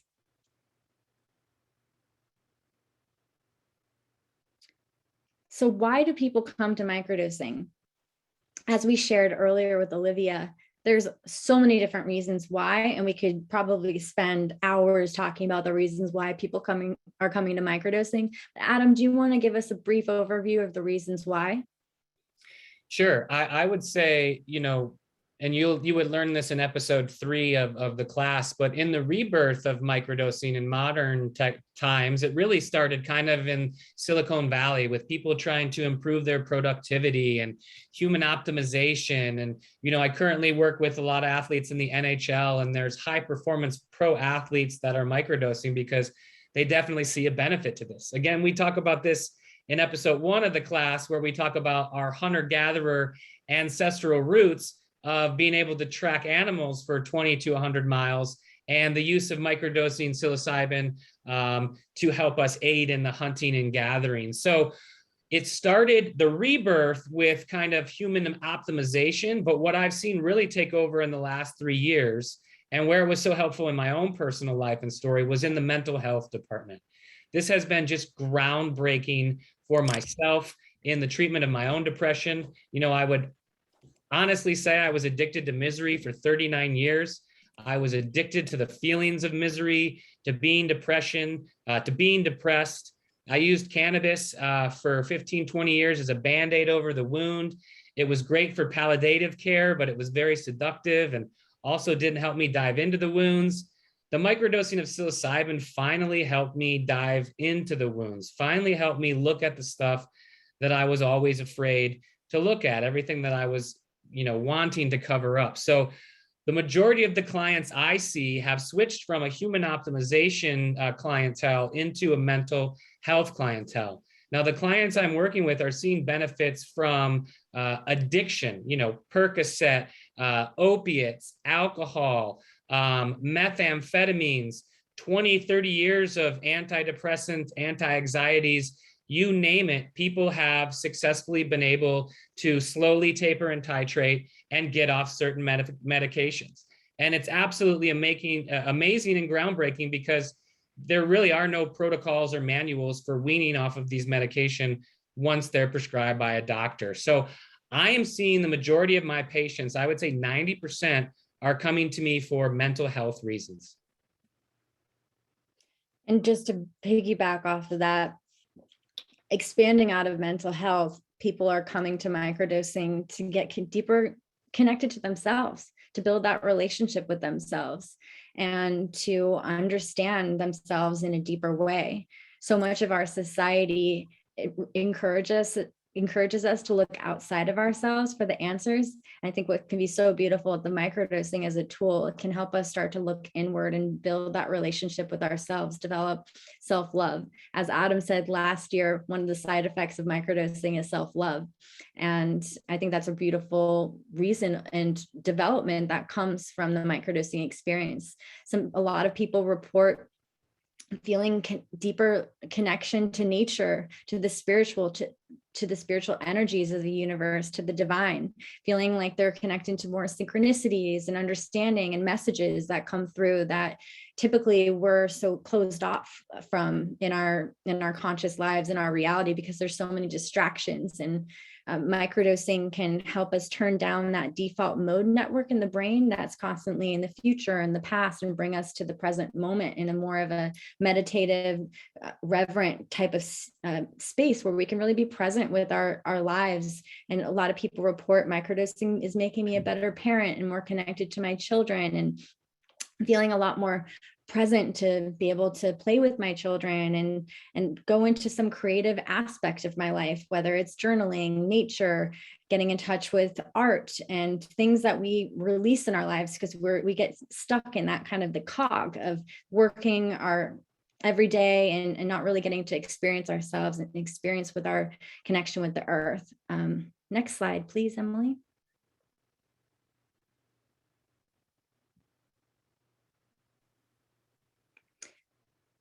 I know we covered this a bit with Olivia, but we really want to double down, triple down, quadruple down. Is microdosing a magic pill? A lot of people, because we are in such an epidemic with mental health, with addiction, with loneliness, isolation, disconnection in our world, people are looking for answers like never before. And I know that when I came to the experience with psychedelics, I just wanted something to fix me, to cure me, and was really looking for that magic pill. And I can't even tell you how many times I've continued to look for the magic pill to realize that it doesn't exist. And the magic pill really does take an ownership over the person's ability to change. What we like to teach in the microdosing movement is that you are as much a participant in the process of microdosing as the medicine is. And the microdosing experience is not going to fix you, change you. It's going to be a tool to help you unlock different parts of yourself. And ultimately, you have to be the one to turn that key. It can definitely bring relief from anxiety, from depression, different mental health challenges in our lives. But it is the real lasting change is a process that's going to take effort from the person in their life, and for the person to really be that participant in the process. So if you ever hear of anyone trying to talk about take this substance and it's just going to take everything away for you, or it's going to do the work for you, it's just not true. And we really want to dissolve any kind of misunderstanding about that, and to know that this is not going to fix everything in your life or change everything in your life, but it is a tool that can help aid you in your life path. Amen. And you got to remember that you still have to do the work, right? You can think of it like an electric bike. You still have to balance, you still have to pedal, but there's that little bit of an extra boost, that little bit of extra energy, that little bit of extra momentum. But we want to be really clear. It's not a magic pill. It doesn't do the work for you. You still have to do the work, which is why when I'm coaching people, they'll be adding exercise programs, meditation, reading books. You know, there are secrets to success and all of these things that we can follow. And for a lot of us, we get so depressed over the years, it's hard to break out of our habits. So we just want to be really clear that the microdosing is a motivator. It's a jump start. It's that little extra boost, but ultimately you're doing the work. This is not a magic pill. And unfortunately, we've been brought up in America to want a magic pill, right? That's what the television ads and social media and the doctors and everyone wants us to believe is, oh, you just take this pill and it makes everything better. But that's not how it works. You have to do the work, and a pill can't do the work for you. So just remember that when you're working with microdosing, that you are the medicine and the microdosing is a tool. I love that. You are the medicine. And lastly, just to touch upon this, if you do end up feeling relief from depression, anxiety, any kind of mental health challenges, and those challenges do resurface in your life, it doesn't mean that you did it wrong or that the microdosing didn't work for you. It's part of our human experience to experience these different highs and lows in our life. And I just want to normalize that microdosing can work and bring relief, and the challenges can come back. And I think the momentum and the teachings and the learnings that we can use from the microdosing experience can help us be able to face those challenges when they resurface with a lot more compassion, understanding, and know that it's like a wave. Like, we can ride the wave, and the wave ultimately is going to dissolve and take new form and shift and change. And the only permanence in this life is that everything is impermanent. And so it's not a guarantee that, oh, if you microdose, it's going to like take away all your depression and your anxiety, and it's never going to come back again.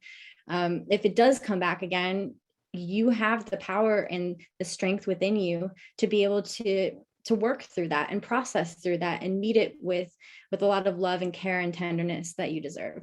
Next slide, please.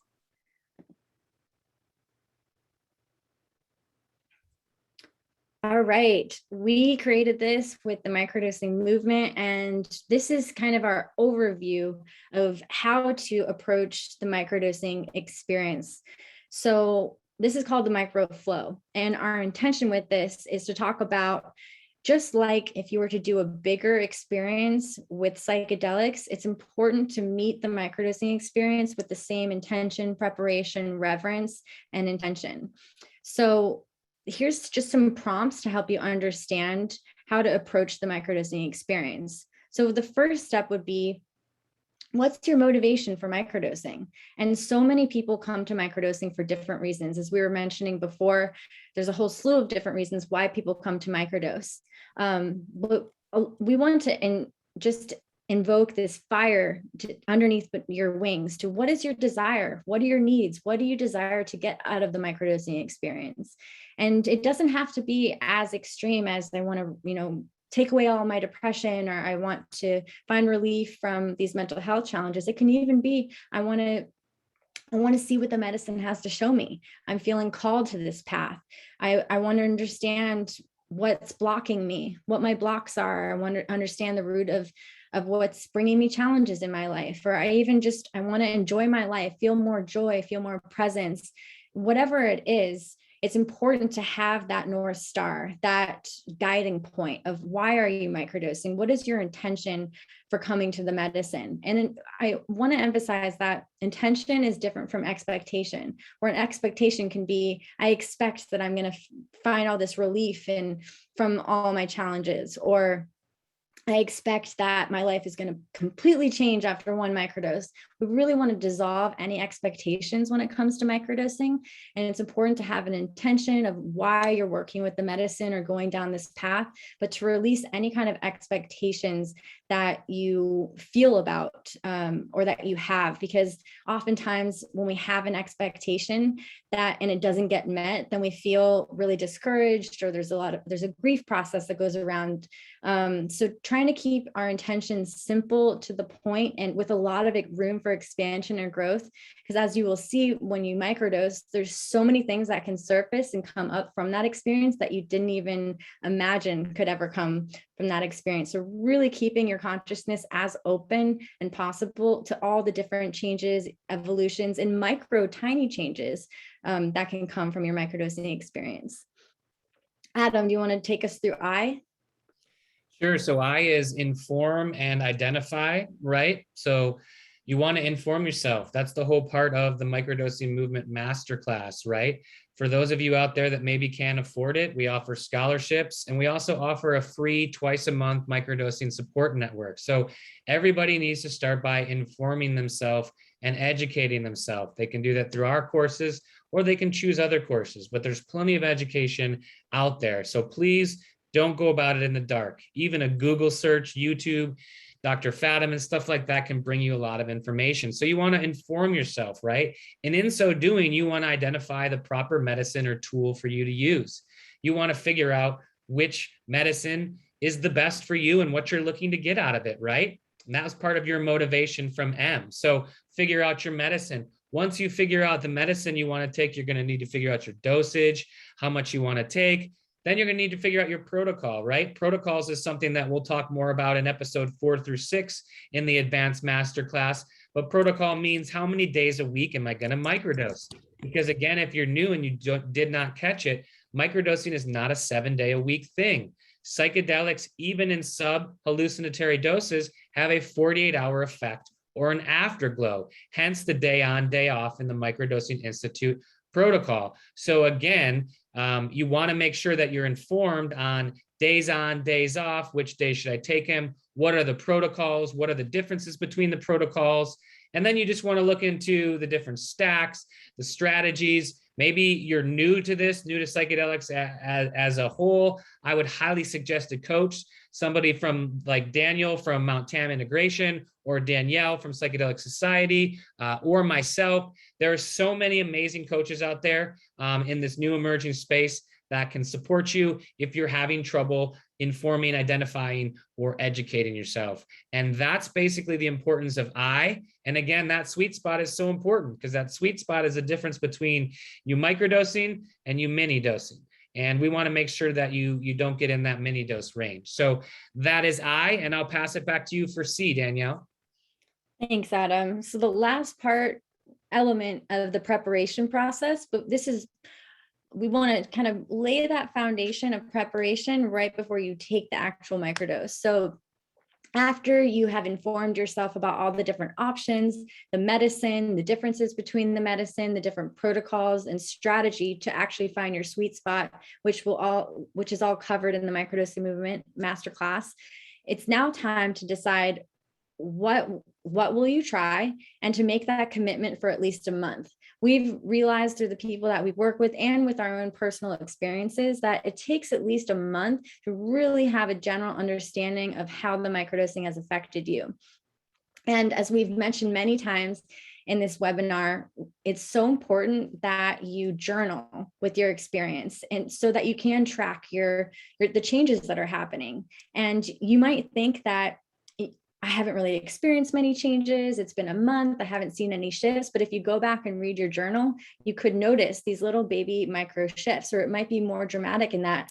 And it's so exciting to be able to record your experience, and then you can share your story with other people and really empower them in their own lives. And so first, we always recommend start low and go slow. So even if you want to take a bigger dose and you're really feeling called to that, sometimes it's best to just take a smaller amount than you were even preparing for, see how you react to it, and you can always go up from there.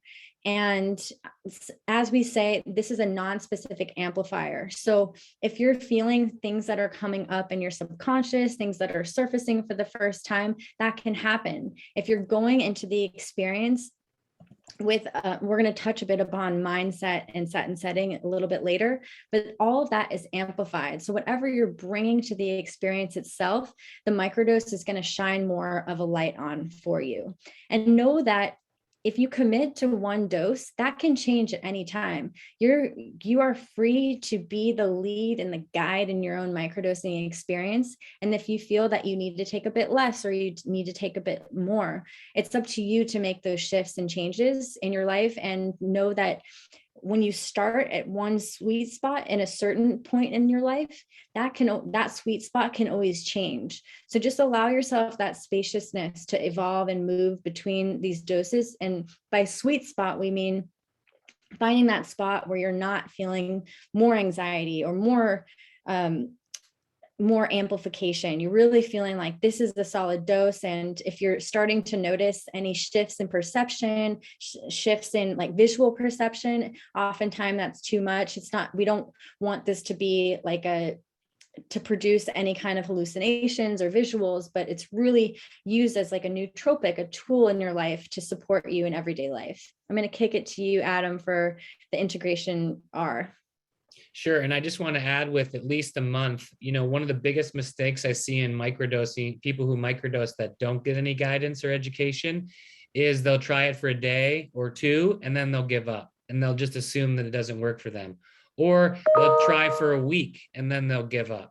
Now, when Dr. Fatimid came up with his first protocol, the Fatimid Protocol, it was a research-based protocol. And that's why I don't suggest it for somebody that's dealing with depression or anxiety or is trying to wean off of certain substances. In that space, I'm suggesting more of a consistent protocol, like the Stamets protocol of 5 days on, 2 days off.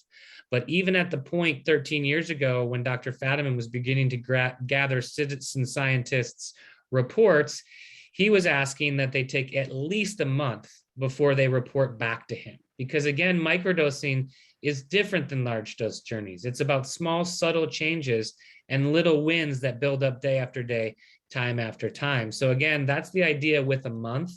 If you are doing this on your own, don't give up and make a decision on whether it worked or not until you've done at least a month protocol of the experience.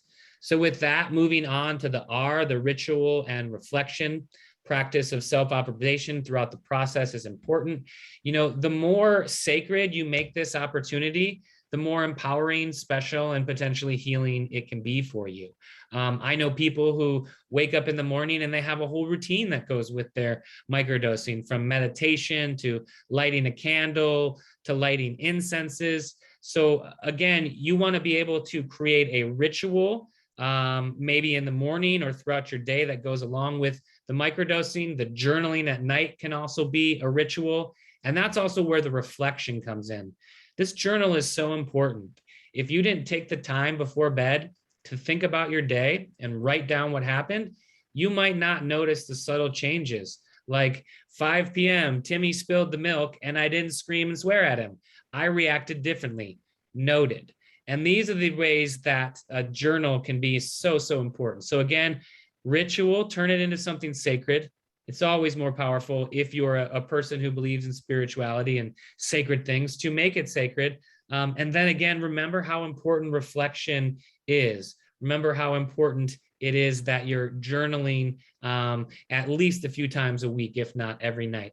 And with that, I'll pass it back to Danielle for the O. Thanks, Adam. So I know we did talk about tracking your experience. And in this last part of the integration process, when you work with the intention, it's important to commit to a personalized program and track your changes. You will learn a lot about yourself. So there's different journal prompts you can do, whether it's tracking like 5 things. How was your mood today? How was your sleep? How was your appetite? Did you notice any shifts in your consciousness and your perception? How are your relationships? How is your relationship to yourself?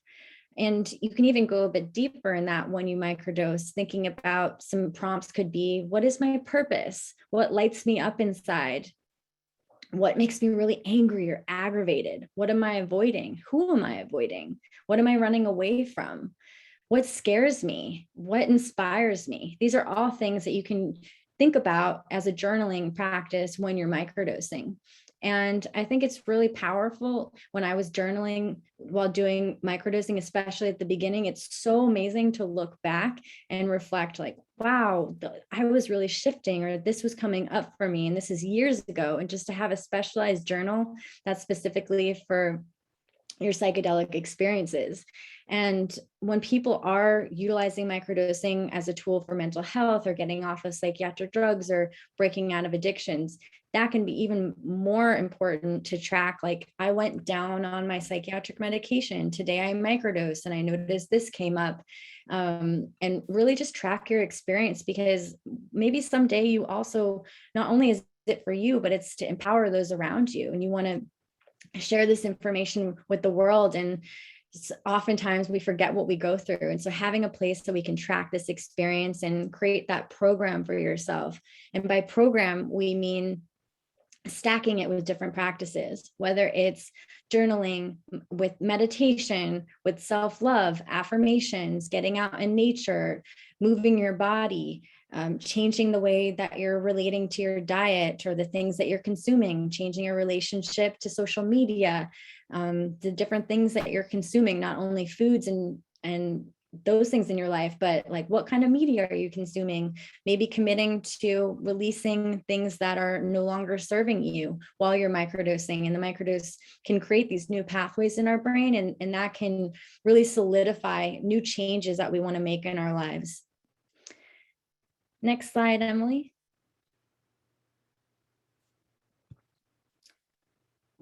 So here you've got some basic dosing considerations, anywhere from the bottom of the scale with a microdose to, the top of the scale with the microdose to the bottom of the scale with the mini dose.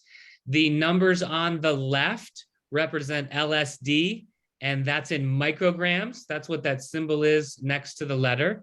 So to the left of the chart, all of these doses are in micrograms. And to the right of the chart, all of the doses are in dried psilocybin. Now, this reminded me of a question that I did not answer earlier, which I think was from Shad. Someone mentioned something about the differing strengths of mushrooms. Okay, for those of you that are new out there, every mushroom variety or cultivar or strain has its own strength or potency to it. So a penis envy mushroom is going to be 10 to 20 times stronger than a Thai or a Burma or a golden teacher type mushroom. So let me just throw in there really quick.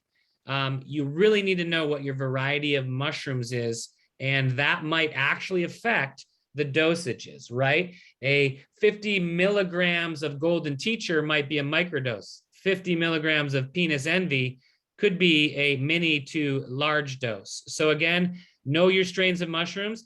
This is where episode 4 is so awesome, because Reggie and Ian from Oakland Hi-Fi have recently done some testing where they've figured out actually what are the best psilocybin-based strains to use for microdosing. And actually, I think they talk about 3 to 4 specifically, which they have seen the best results for as far as microdosing psilocybin. So that's episode 4 with Reggie and Ian. 4 or 5, sorry, but episode 4 or 5 is all Reggie and Ian.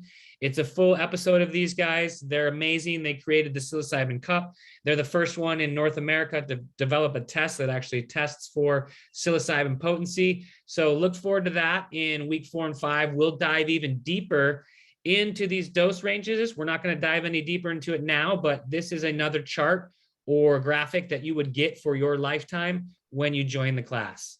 Emily, if we could go to the next slide. So just like macrodosing, having this understanding of these psychedelic basics is pertinent for microdosing as well.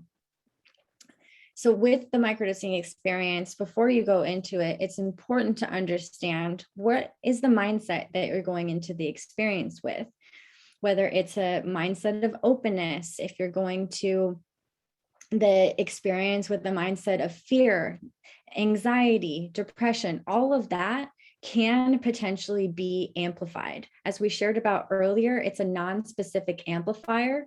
And so anything that you're experiencing in your life, in your subconscious and in your conscious mind, can be brought to the microdosing experience. So it's really important, especially when you're starting, to make sure you have a resourced understanding of what is the mindset I'm going to this experience with. What do I have any fear around microdosing? Do I have more of an openness approach to microdosing? And also your setting. So where you take it. I always recommend when people start microdosing, never do it on a day of work or a day that you're around people or family or your kids. I think it's so important to, if you take the microdose, to have that spaciousness for yourself and really see what comes up, especially if it's for your first time, to allow yourself to witness any shifts in perception, perspective shifts that come up, and not have any other like distractions or even environmental distractions. So probably not going out into a busy city or areas that might be anxiety producing, definitely not driving while microdosing, being around people that you don't feel comfortable with, situations that are overly stimulating that you don't feel comfortable with. I always think it's great, take a day off, go into nature if you feel called to go into nature, connect with your environment, and just see what happens when you microdose. The setting and the physical location that you're in is just as important as the mindset and the mentality that you're going into the experience with. Even checking in with what is the mindset of people around me. Am I in a decriminalized area? Am I in more of an area where psychedelics are looked down upon? I feel like I have to sneak. Like that all can contribute to the microdosing experience. So just bringing your full consciousness to the experience as much as possible is super important when approaching microdosing, because all of that can affect the results that you're having from the microdosing experience. Yeah, and if I can jump in for a minute, episode 2 of our masterclass launches tomorrow. It'll be emailed, I believe, at midnight or sometime tomorrow. And the last character we talk about in this 48-minute episode 1, 33 minutes of evolutionary ancestral history. Episode 2, 48 minutes of the rebirth of psychedelics and the old untold story.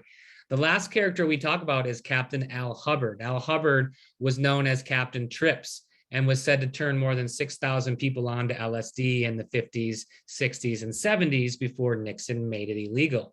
Now, Al Hubbard and his Hubbard room, which you'll learn all about in our class, was actually the originator of set and setting, right? Timothy Leary has long gotten the credit for inventing or developing set and setting, but long before Leary, actually about 8 to 10 years before Leary, Hubbard had already developed the Hubbard room, set and setting, soft furniture, low lighting. You know, it was Al Hubbard who realized that you couldn't do LSD experiments in these clinical rooms with fluorescent lights and doctors in white coats and people poking you. So you're going to learn about the people that really, really created psychedelic therapy. Now, let's be honest, Al Hubbard and the people that created psychedelic therapy just took the shamanic traditions of our ancestors, right? And they brought it into a more therapeutic setting. So Al Hubbard might have brought it into the rebirth, but these are our ancestral roots going back more than likely, hypothetically speaking, potentially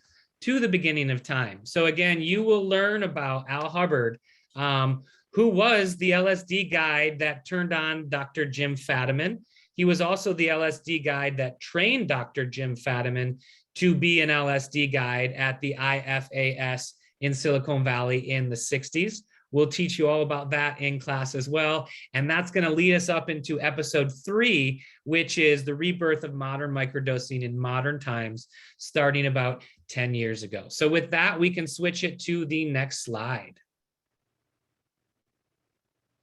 Thank you, Adam. And at any point, if anyone has a question about what we're covering today, please drop it in the chat. And the last 20 minutes of our conversation is going to touch upon all the questions. And thank you to everyone that has been staying with us for the past 2 hours. This is going on a lot longer than our intention, but there's just so much wisdom and information to share. And we're super grateful for everyone that's with us. So creating your intention, just like if you were to do a bigger dose, having an intention with the microdosing experience is super important. And I touched upon it a little bit when we were talking about the microdosing flow. But the intention is having a guiding principle for how you want to live, be, show up in the world. And an intention is used to help, puts you on the path to aim you towards where you want to go. It can guide your thoughts, your actions, your attitude, and you can have multiple different intentions. And I also want to release any kind of expectation that can come up about an intention in terms of having an intention be met right away. I like to think of the intention is like planting a seed into your experience. Oftentimes we can plant a seed and it takes a long time for that to grow and come to fruition. So it might not come to fruition right away, but setting that intention can help build that foundation from what you're working from. So having an intention like, show me what I need to be shown, help me grow, help me change, help me evolve, really developing that relationship, not only with yourself, but with the medicine. The medicine has an intelligence. A lot of these are ancient ancestral tools that have been used for thousands of years, and the medicine can communicate with us and work with us in partnership. I want to welcome you to commit to your focus and intention over time. And as Adam was mentioning earlier, to create a ritual around it, whether it's lighting a candle when you take your microdose for the day, speaking your intention directly to the medicine, recording your intention in your journal, saying a prayer for your life and for who you want to be and who you want to become, having that ritual around even utilizing that intention in all of your life, not just for the microdosing experience, living with a more of an open heart, living more open to the things that arise around you, inviting yourself to not be so reactive and just to be more curious about things that are coming up. And you can have hundreds of intentions, millions of intentions. It's infinite with the amount of intentions you can bring to the experience, but I would recommend starting low and slow too with the intention setting and just keeping it really open for anything to emerge. Next slide, please. So in looking at this slide, we're giving you some dosages and some times. That is really truly in relation to a large dose journey. Okay, so the majority of the peak of the large dose journey of mushrooms is 4 to 6 hours. LSD, it's 8 to 12 hours. Now, I know for myself that if I take mushrooms or LSD or ayahuasca in a long dose, I'm feeling the effects of the medicine until I fall asleep a lot of the times. So it's important to know that when you're microdosing, if you're doing it in the correct sweet spot, you are going to potentially feel energized, but it's not any more energy that it's going to keep you from being able to go to sleep at your normal time, right? So you have to figure out how each of these substances work for yourself. Everybody is different. Even though we're giving you these beautiful slides to tell you, it might not mean you fit into our slide, okay? So just take that into account when you're thinking about it. Both of these microdoses are best used early in the day, okay? Microdosing has a stimulant-like effect. It's one of the things that you will learn in class. And actually, I found out that Cortez was actually microdosing his troops with peyote while they were conquering the Aztecs, because he learned from them that those small amounts had stimulant-like effects. The Spaniards had extremely heavy steel armor, which was very, very hot when you're hiking in that Mexican sun. So again, microdosing has a stimulant effect. It's why we don't suggest you taking it at 4 or 5 p.m. or right before bed, because it might keep you up at night. So again, you're going to want to be taking your microdose in the morning. Now, there is a very small number of people that do what's called the nightcap microdose, and they're actually microdosing a few minutes, 5 to 10 minutes before they fall asleep. Now, I don't know too much about that experience, but I do know that people are experiencing with it. So I want to throw that out to you as well. Mushrooms may be able to be used in the nighttime or the afternoon, depending on your tolerance and your situation. But again, I suggest with all of these substances, whether even it's wachuma or LSD or mushrooms, that because of the stimulant-like effects, you're using them earlier in the day or in the morning. Next slide, Emily. And we're going to probably go another 5-10 minutes here. So just so you know, if you've got any questions that haven't been answered, get them into the chat right now because we're down to our last 10 minutes. Perfect, thank you. So now we're going to go a bit into the Microdosing Movement Masterclass, which we're so excited has just begun, and really inviting anyone here that is interested in all this material that we're presenting, please join us for the Microdosing Movement Masterclass, and we're going to tell you a bit more about it. So the Microdosing Movement Masterclass is your ultimate source of information for learning how to microdose psychedelics. Our course covers the most up-to-date research, historical findings, and addiction recovery guidance. It is designed to customize to fit each individual needs. And all the videos are self-paced, which is really cool. And we're releasing a video each week, so you can do it on your own time. And Emily, if you could please go to the next slide. So this is just, we want to give you a kind of a foundation of where we're coming from. Our last microdosing movement course, we had thousands of people that joined us from all over the world. And this was done over Crowdcast, and we really realized that we're ready to step up our game and come up with a different quality recording. And so with the Microdosing Movement Masterclass, we professionally recorded all the videos that we are presenting to you with this course, and we're doing some really high quality edits on them. It's kind of like a documentary style of a program. And last year we had so many people gather from all around the world that really inspired us to take a deeper dive into some of the information that wasn't included in the microdosing movement. Next slide, please, Emily.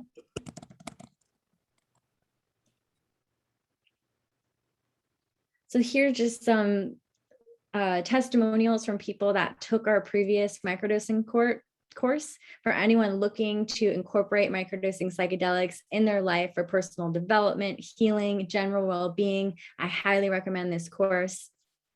Another person said that this course was so well thought out and truly brought together a new sense of a virtual community together. They felt empowered and inspired after every class. And this has been such a huge change in my life. I'm so thankful for the course you created. So our intention is that we just want to empower our community with the best information out there so that you can heal, optimize, and transform your life. And we take it our personal responsibility to help guide you through that.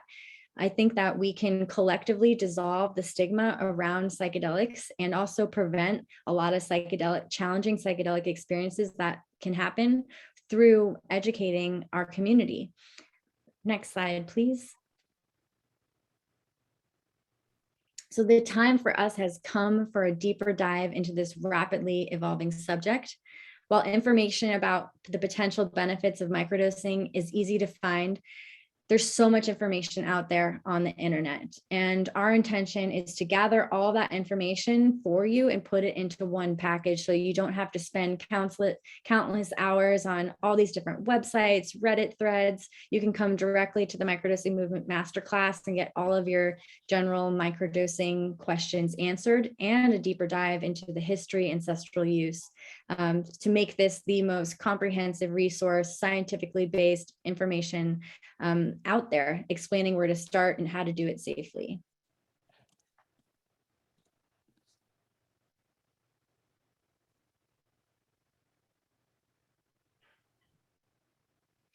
So just a brief overview about the Microdosing Masterclass.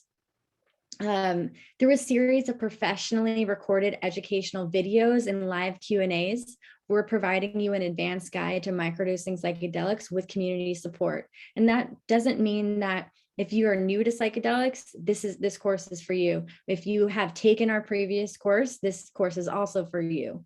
So the first class, which we just released last week, is the evolutionary and ancient roots of microdosing psychedelics.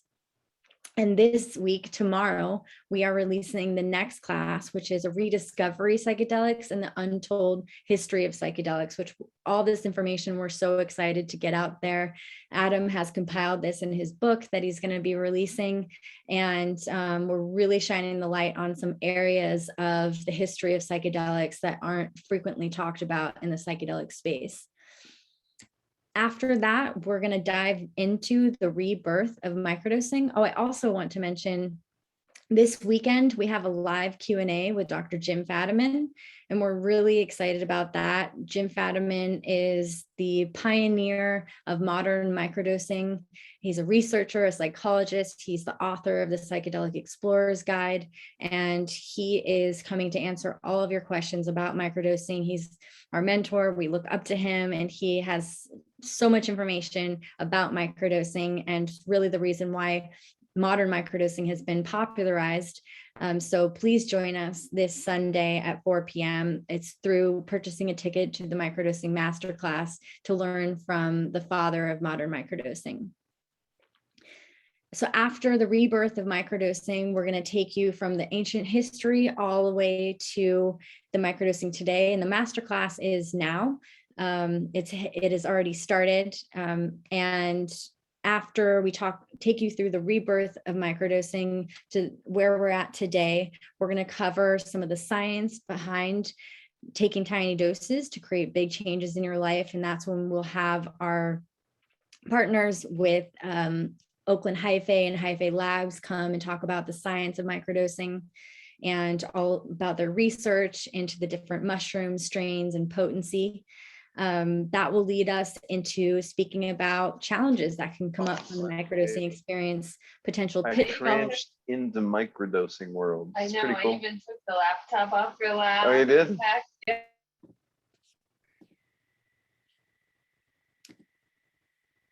And some contraindications that could potentially come up from the microdosing experience. Lastly, we will close it all out with microdosing for mental health, interrupting addiction, and getting to the root. I will share more about my own personal story with utilizing microdosing as a tool to overcome mental health challenges and addiction to opioids, addiction to a lot of different pharmaceutical drugs, and the freedom that I experienced from microdosing. Next slide, Emily. Also, the Microdosing Movement Masterclass is brought to you in a container of community support. So we have the Microdosing Support Network, which is a Zoom group that happens every other week where you can come process your experiences, your reflections from the course in a community container. And we also offer a Discord channel that is an online group where you can do voice messages, text messaging, and process all the different weeks and share about your microdosing experiences, connect with the different students across the world. I know we're running out of time, so I'm just going to show you the different facilitators of this course. So as I mentioned, Dr. Jim Fadiman. Next slide, please. Myself. Adam is a facilitator. Adam is the CEO of Flow State Micro.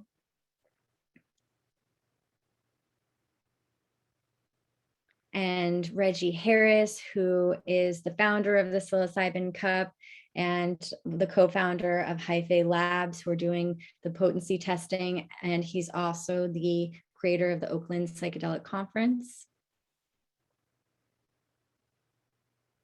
And Ian, who is the co-founder and scientist, chemist behind Hyphae Labs, who will be teaching all about his scientific teachings and findings in regards to mushrooms. So we pray that you all join us. Last slide, Emily. Thank you so much. We pray that you join us for the Microdosing Movement Masterclass. We're so excited to meet you, be in community with you. We can't wait to learn with you, grow with you, evolve with you on this path. Our tickets are on sale at psychedelicsocietysf.org. And we also offer scholarship tickets for people that can't afford a traditional ticket. We have a tiered system and also offer free tickets for anyone that can't afford. We don't want We don't want the payment to be a barrier of entry for anyone to join this educational offering. So find us at psychedelicsocietysf.org, and we're going to open it up for the questions in the next 10 minutes.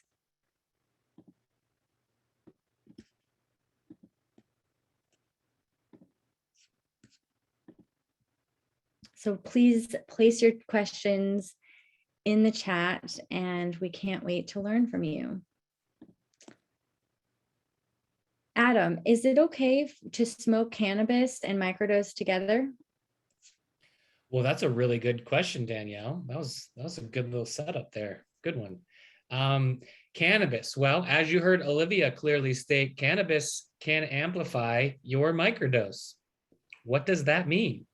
Well, when Terence McKenna used to take his large dose journeys, he would roll 3 cannabis joints. He would smoke the first one at the beginning after he ingested, second one in the middle, and the third one at the end to close the ceremony. There are definite amplifying effects of cannabis with microdosing. So you need to know that if you're going to microdose and smoke cannabis, it could make the psilocybin or the psychedelic ingredient more active. Are there people that microdose and still consume cannabis? Yes, surely there are. What have I seen in my own cannabis use and microdosing? And this isn't something that I was going for, but my cannabis use has drastically reduced since beginning microdosing. And my need to use cannabis as much as a Band-Aid has been lessened as I've been doing more deep work to get into the wounds and do the healing. So cannabis is one to pay attention to. Coffee, stimulants like coffee and caffeine is something that can also make your microdose not as comfortable or feel a little bit more stimulating. And the long and short of it is we don't know how every substance in your body affects every substance outside of your body. So you just have to be careful, and you have to do your research, and you have to get educated, and that's what we're hoping to do. So yeah, be aware that cannabis is a stimulator. Beautiful. Thank you, Adam. Let's see, what other questions do we have? If you have any more questions, we got about 4 minutes left, so throw them in the chat before we leave. Is there a variety strain of mushroom that's different that's different for the experience? Yes, every variety of mushroom is going to be a little bit different for your experience. That's what Reggie and Ian are going to talk about in episode 4 or 5. They're going to tell you the 4 best strains to use for microdosing. I'm going to tell you one today as your free gift, and it's Golden Teacher. Golden Teacher is said to be a really good strain. They call it Golden Teacher because it seems to have a little extra intelligence than some of the others. It seems to be teacher-like sometimes in the lessons it gives you. So I highly recommend the Golden Teacher. You can find out more about the other strains later on. The ones I don't recommend for microdosing are Cyanescence, Azaresins, Penis Envy, Albino Penis Envy, the higher potency mushrooms like that. That's not to say that there isn't a Penis Envy variety that's not as high potency that you could microdose, but it just is a reminder that mushroom to mushroom, they're always a little bit different. If 2 mushrooms grow next to each other in a box, they might be a little bit different, even though they grew right next to each other. So you got to know your mushrooms, know your farmer, know your source. It's why we highly recommend Seth's How to Grow class, which you can take with San Francisco Psychedelic Society. Thanks, Adam. Another question we have is, how do you achieve consistency of dose when your sources are wild mushrooms? Even the scale, strength, variety so much. And this is so true, even when it comes to any kind of mushroom. So oftentimes we recommend that for consistency of dosing, to blend the mushrooms up in a coffee grinder, and to have a specific coffee grinder that's for your microdose, and to make sure to not mix it with any kind of other coffee grinder that you're grinding coffee or that your family might be able to access. Having that specific coffee grinder, do know that once you grind up the mushrooms, that the potency, it can lose the potency faster than if you were to keep the mushrooms in their original form. There's not, you'll find in the microdosing masterclass, when Ian and Reggie talk about the difference between caps and stems, there is a difference between caps and stems. It's not a huge difference, but it is important to, I think, to have that consistency in the dosage. To grind up the mushroom can be the best approach to that.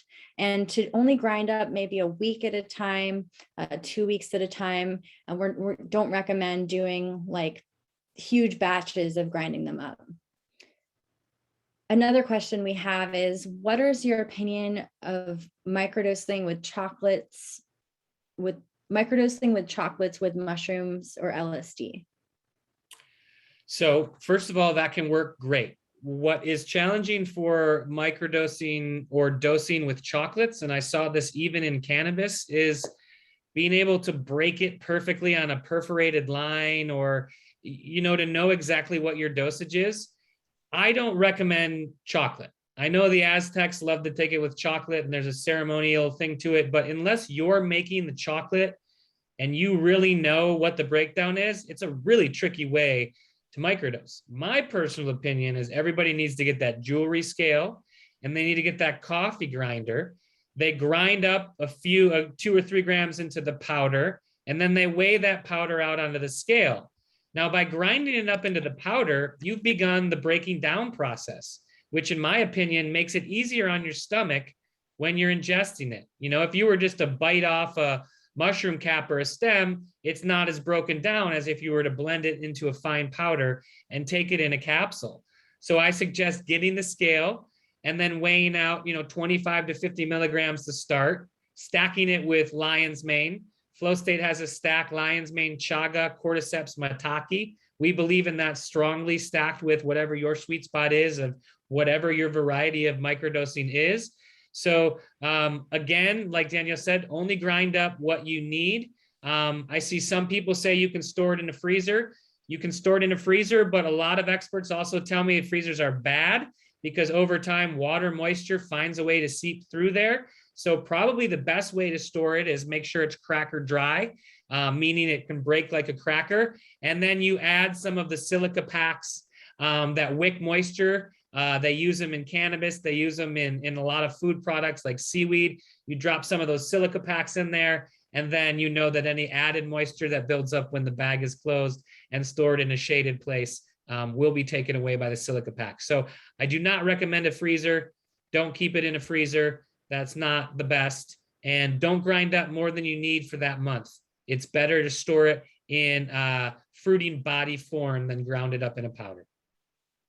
And if you have access to a vacuum seal, you can get them super cheap at many stores, just a little vacuum seal.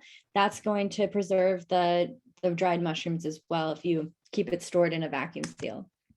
Are there any other questions before we come to a close? We have a psychedelic recovery meeting that starts in 7 minutes through the Psychedelic Society. Let me answer this last question about lemon tech, and then we're going to wrap it up today so Danielle can get to psychedelic recovery. I really hope you guys all join the class. You've only seen 1/100th of the amazing information and knowledge that we've got in these classes.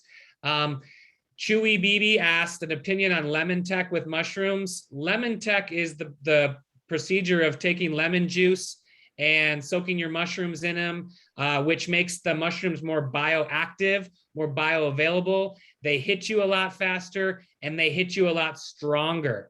The dose doesn't last as long. So what are my feelings on lemon tech? Lemon tech doesn't have any real place in microdosing because the point isn't to feel psychedelic. Lemon tech is a procedure for large dose journeys. So for those of you interested in large dose journeys, you can research lemon tech on your own. For those of you just on that focus of microdosing, don't worry about lemon tech. It's really not needed. It would make your microdose too strong. And that's all I got today, Danielle. Amazing. Thank you so much, Adam. And thank you to everyone who has been a part of this conversation from around the world. to the seen and the unseen energies, to everyone that was just here, that didn't participate, and the people that participated, you all equally matter. Thank you so much for being a part of our healing community. We hope you join us for the Microdosing Movement Masterclass. Please reach out if you have any questions, comments, concerns, feedback. We can't wait to hear from you. And we hope to see you this Sunday at 4 p.m. with the father of modern microdosing, Dr. Jim Fadiman. And thank you, Adam, so much for your energy, your wisdom, and for being my partner on this path. Deep gratitude. You're muted. And thank you to Emily, who's here as well, supporting us. Yeah, I just want to thank Danielle and Emily, the women behind the Psychedelic Society San Francisco. And I want to thank Olivia, and really want to thank the women of this species, because I swear you'll learn in episode 2 that a lot of the credit for these movements and healing is stolen from the women, and they're actually the originators of this healing, and instead white men are getting credit for it. So I want to honor the feminine, the original healers, the mothers, the grandmothers, the ones that brought all of us into this planet. You are the original healers. So thank you to the divine feminine. Thank you to all of you guys. I really hope you come see us in this class. We've put our heart and soul into it, and we love you. Come see us Sunday with Dr. Jim Fadiman. Good night. Night.